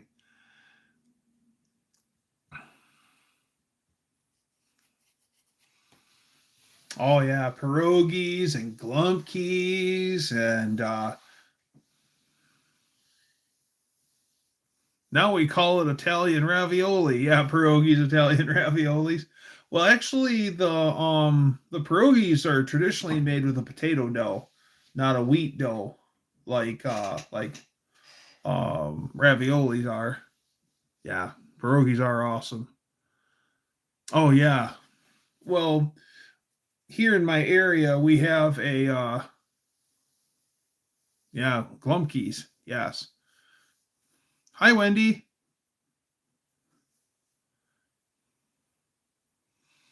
I am Scottish, Irish, German, and Polish, so why am I not drunk?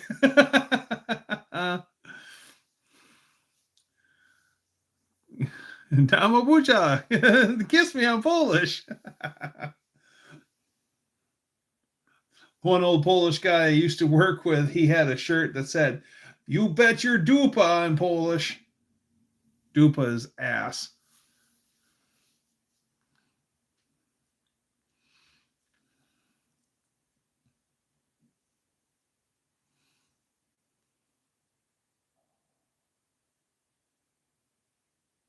All right. I'm going to go get myself something to drink. I'll be right back. Observe the license plates. Oh.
Ruby, Ruby,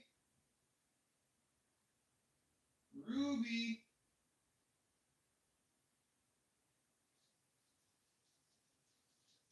You want to sing for everyone? Oh, oh, oh.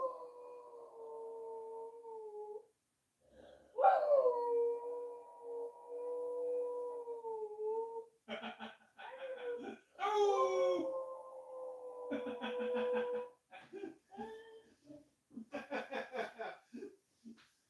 Thank you, Ruby. That was cute. They'll love that. What a good girl. What a good girl.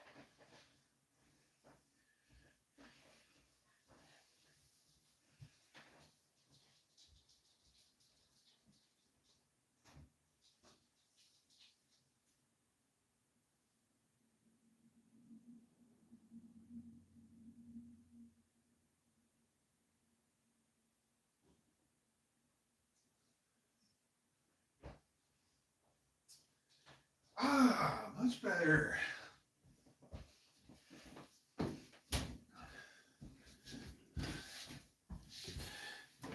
Oh. Did you guys hear Ruby sing for you? She sang for you.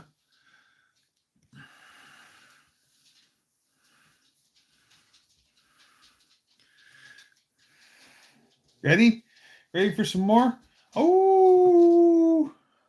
Oh. Oh. Oh. Oh. Oh. Oh.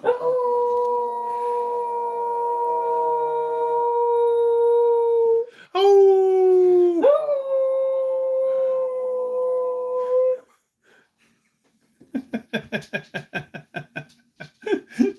Good job, Ruby.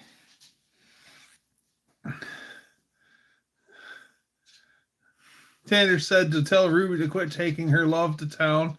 Actually, her official song is Ruby, Ruby, you're my baby. Ruby, Ruby, I don't mean maybe. Ruby, Ruby, Ruby, will you be mine? Ruby, Ruby, Ruby, baby.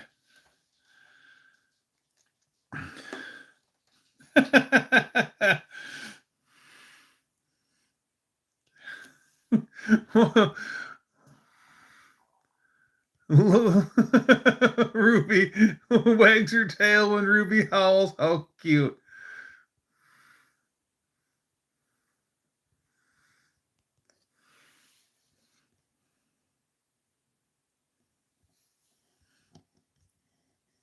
Actually, the song I'm singing is by Donovan. I think it's Donovan.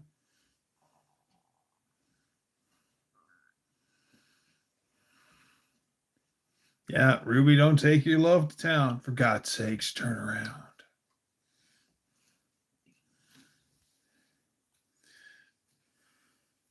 Yeah, Ruby Tuesday.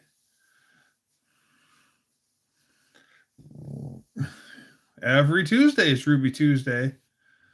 I'm just mad about Saffron. Saffron's wild about me. Now, if you think about that song, he's talking about, I'm just wild about Saffron. Saffron's wild about me. Saffron is a male aphrodisiac. So if you think about that, and then later in the song, he's talking about a electrical banana. So what is he talking about, y'all?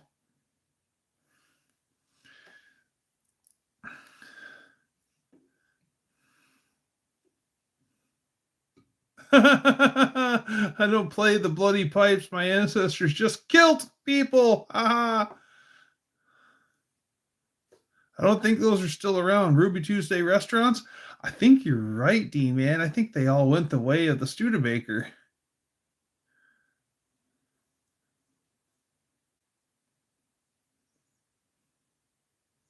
Ruby, Ruby, Roo. Yes, we've done that. Ruby Roo, Ruby or Ruby Dooby Doo. That's another one. Ruby Dooby Doo, where are you? Yeah, me and Lady Dougster, we got her as a pup, and then we were discussing it, and we just, I don't know, we just both got on the whole red thing. Oh, there's still some Ruby Tuesdays down by Colleen. Okay. I haven't seen a Ruby Tuesdays around here in a while. Then again, I don't get out like I used to. I'm just mad about magnesium. Um, we were just going on the whole, because she's a red healer, so the whole red theme, and I don't know, she's coming up with names, I'm coming up with names, and I said Ruby, and she liked Ruby too, so we came up with Ruby together, and then I her full name is Ruby Red Squirt, because she's a runt. She's a little smaller than her sisters. So I think that's perfect for her. We don't get out much. Well, there was a time when I was when Dougster was everywhere all at once. But yeah, I don't cruise around as much as I used to. That's all right though.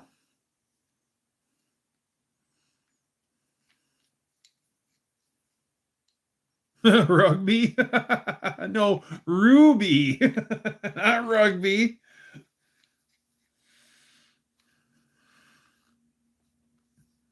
Yeah, the Donovan blocks are pretty awesome. A friend of mine has he retired the truck, or no, wait, he had like a 600 cubic inch Donovan block. It might have even been bigger than 600 cubic inch. And then he went out to build yet a bigger engine, because he's had that Donovan engine for like 15 or 20 seasons. So he um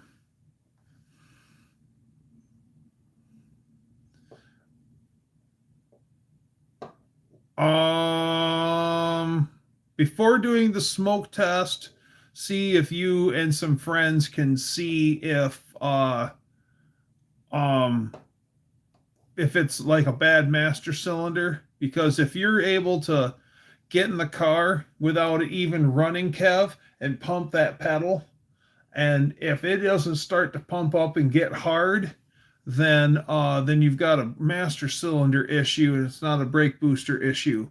But if you pump that pedal with the car off and the pedal gets hard, then it's a booster issue, because usually you should be able to, with the vehicle off, pump the pedal, and the brake pedal will start to get stiff, and then you can hold your foot on the brake pedal and then start the car, and then the vacuum assist should take over, and then you'll feel the pedal give a little bit, because now it's got the force of the booster behind it.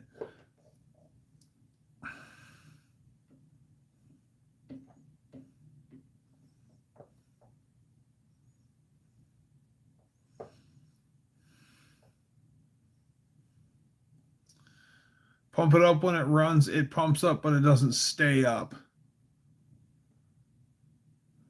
It sounds like try doing that with the vehicle. Pump it up with the vehicle off and see, because I think it's starting to. I think Mohawk's right. I think it's starting to point towards a bad master cylinder.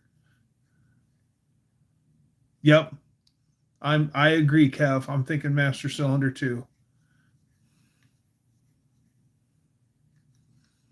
He said, "Get hard, r r r, r r r r r."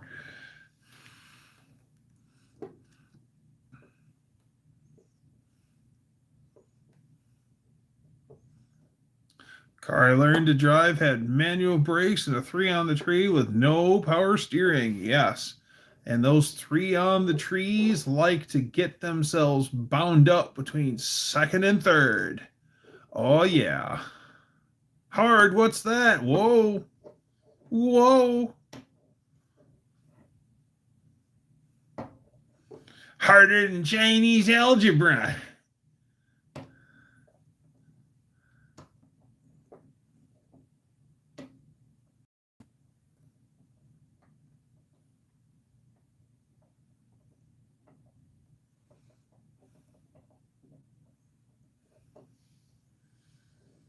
I'm happy that my dad taught me at a young age to I believe it is a 95.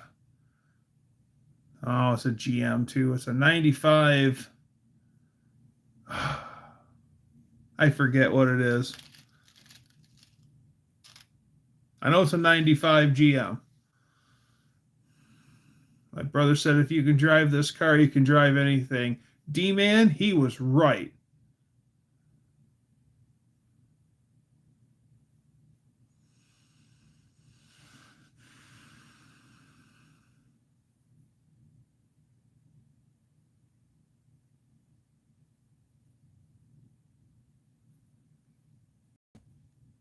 My tongue got hard. What is it? Is it a... It's not a 95 Sierra. It's a 95... Wasn't an old Zolero.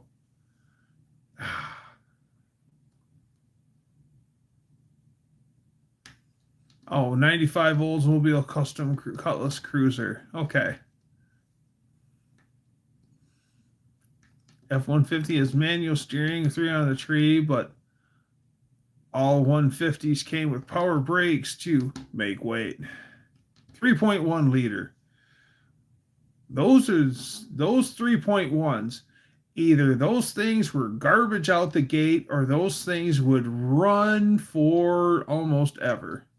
My friend had a 3.1 in a 90 Oldsmobile Cutlass Supreme 4-door, and man, he took decent care of it, changed the oil, and did all the maintenance when it needed it. And that thing had like 345,000 miles on it before the engine finally checked out. Depends on your management style.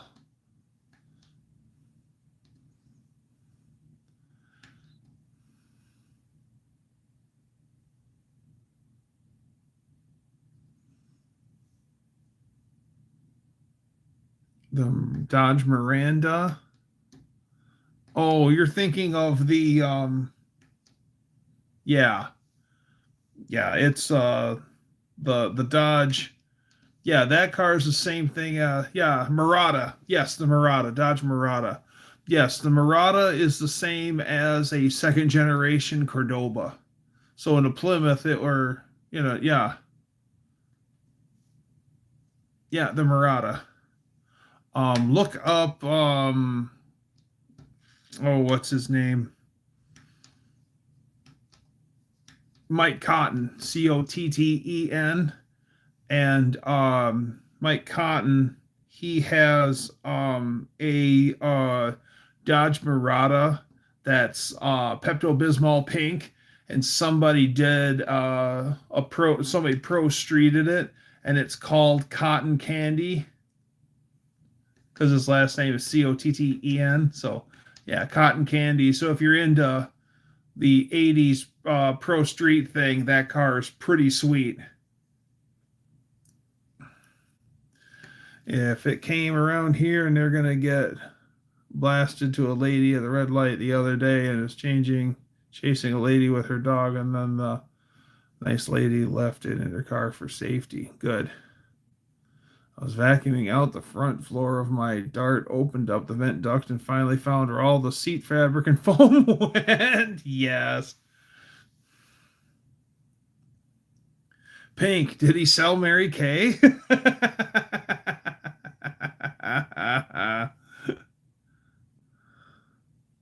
Yeah. Yeah. Cotton's Murata is a beast. It really is a beast. It's a badass ride. And I think that it got in the right hands because he's really bedtime. Bye, Colleen. Yeah, and he does love that car. Like he fell in love with it because that was a Motor Trend car. I think it was Freiburger's for a second, and Cotton drove it, fell in love with it, and then he had to have it. And yeah, so Cotton Candy's in his fleet now. And what's beautiful is the paint job, the stance, everything screams early 90s, late 80s pro street. It's tubbed, it's got huge tires, it's got a big block in it. Oh yeah.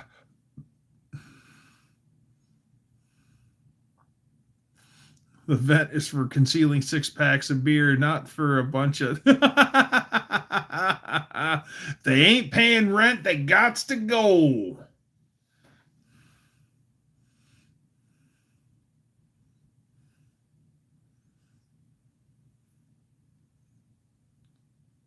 We're all going to have to chip in and buy some Moulin Rouge or Panther Pink paint, and we're going to go paint Shelby's Plymouth Panther Pink. She'll love it. We'll paint it. We'll paint it Panther Pink, and then we'll do a flat black hood. I think Shelby will approve.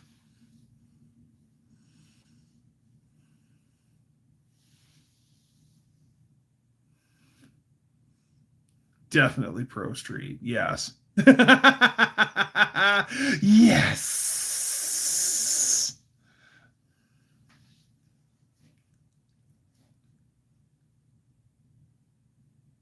I have a quart of Panther Pink. Is that enough? Plenty. With some stripes down the trunk, like a rat stripe, like what Tanner has on the. You're talking about like the stripe what Tanner has on his big block car, right?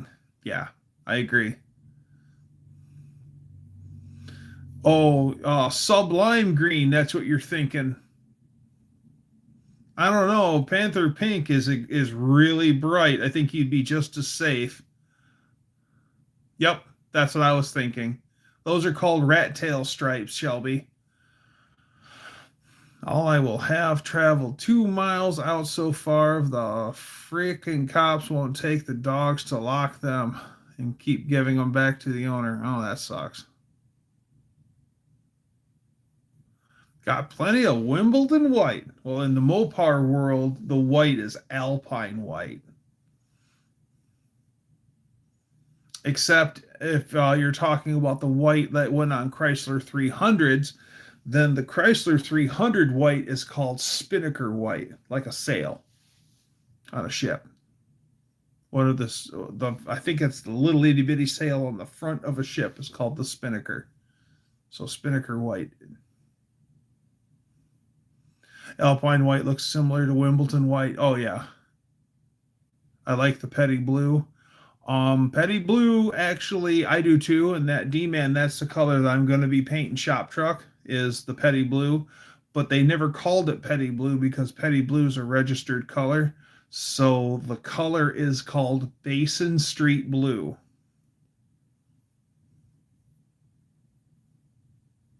Vanishing Point White. Yes.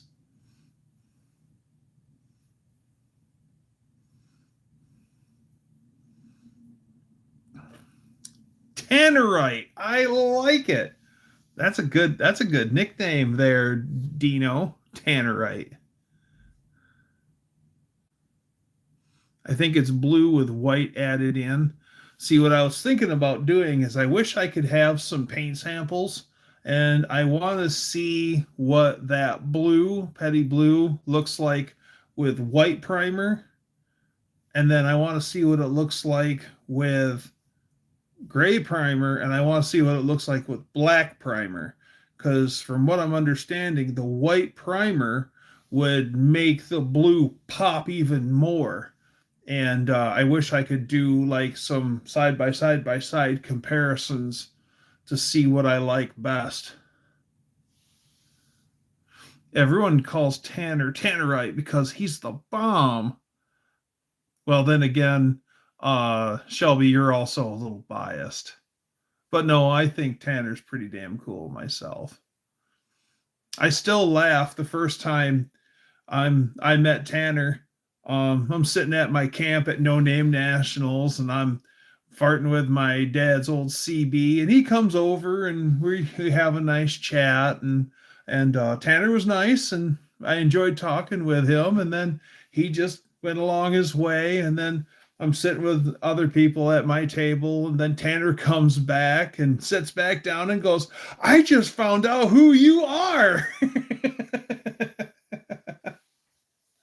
We had this long conversation and we didn't know who each other was. Oh, that was so funny. I just found out who you are.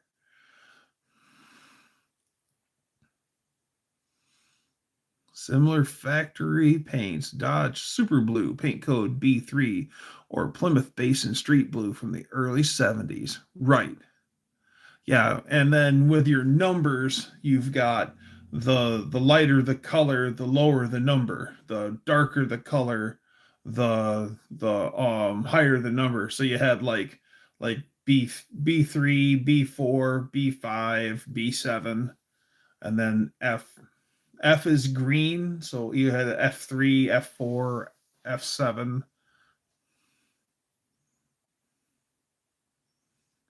That was a good day.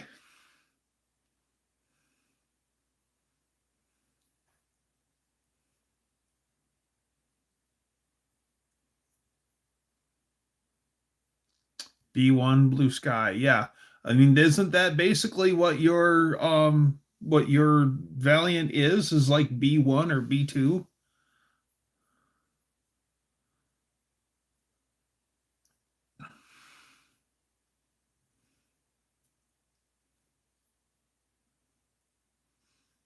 Hello, Mr. Blue.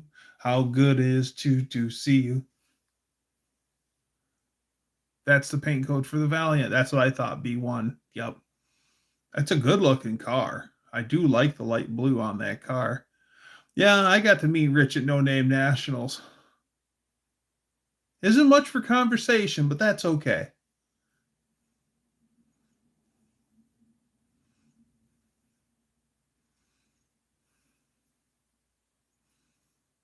It's not a Valiant, it's a Mordor, more geared dart.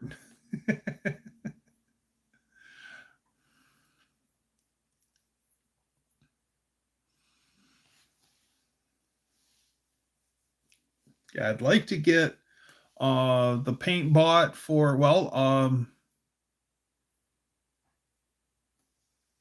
Oh, I got some parts for a shop truck. I ended up picking up a B&M flex plate from Cope Race Transmissions.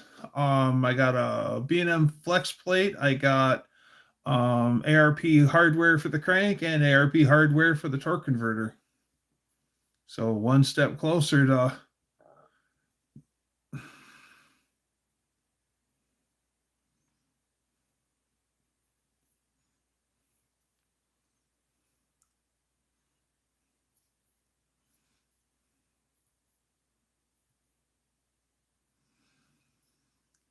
do you know that Uncle Tony's bottle rocket is the same model and color used in the movie Car Wash? Oh, okay.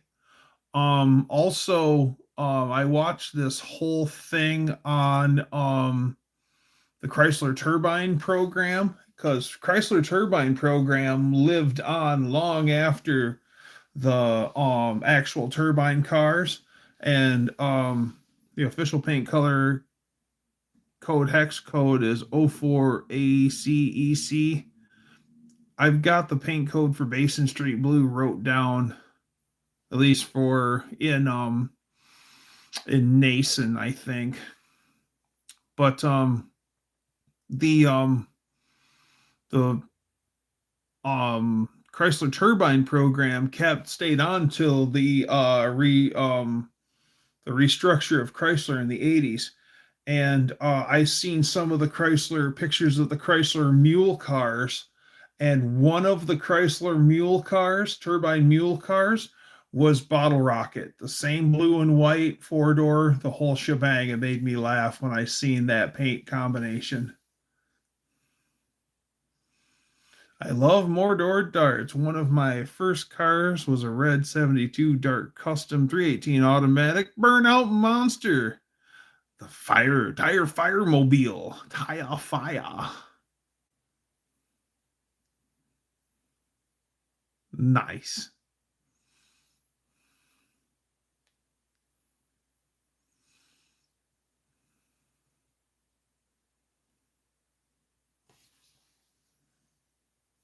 Yeah, Chrysler Corporation had some really great color names. Like they had Tor Red, TOR-RED, Tor Red, like Torrid. And then you had an orange that was called Go Mango, like the fruit, which also could be said, Go Man, go. What else? Of course, Alpine White, Sublime Green, Plum Crazy Purple, still a cool color. Titty Pink was a Cadillac color, spelled just that way. TIDDY, Titty Pink. What else? Turbine Bronze, which is that same color from the Chrysler Turbine cars. Um, I love the color Turbine Bronze. She was a peg leg, but she would do a burnout as long as you held your foot to the floor. That's right. My first Mopar was a 71 Scamp yellow with a slant 6 in it. So I immediately black flag primered all over the yellow.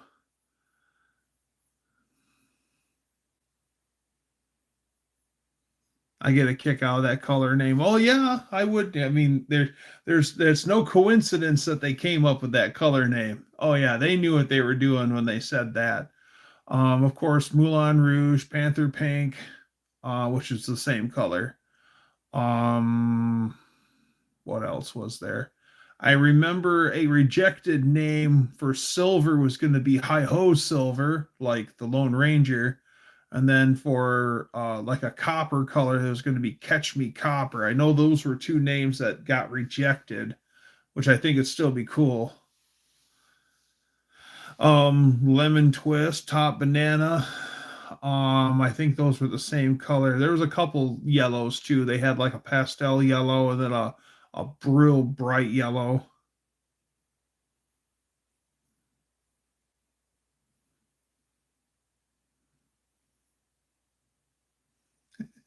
Danster.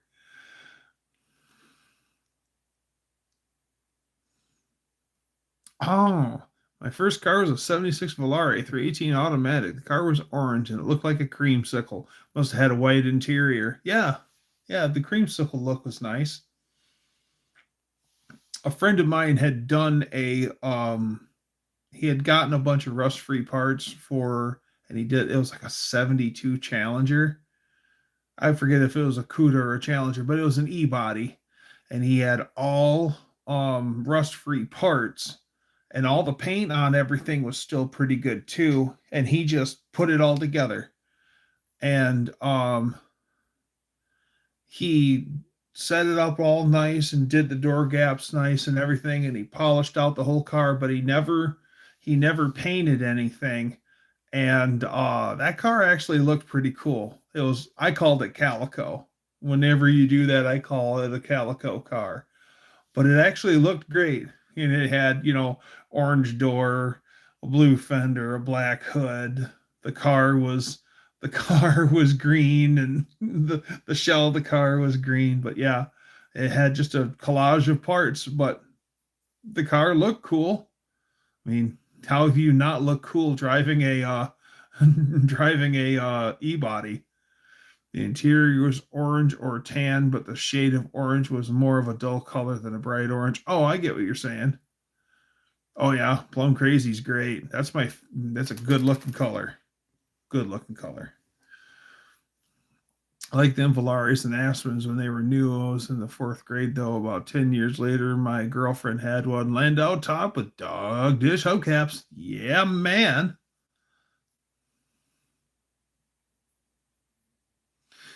Unfortunately, I'm having such a damn good time as always, but it's getting time for me to go to bed. So I don't wants to, but I gots to. Um, my friend Danster, my friend or Dan the man, my friend Dutch, he has two Super Coupes. So, guys, thanks for coming and hanging out with me. Always look forward to Monday evenings. So let's be like the Beach Boys. Let's get together and do it again. Be here next week, same Dougster time, same Dougster channel. Bye, everyone.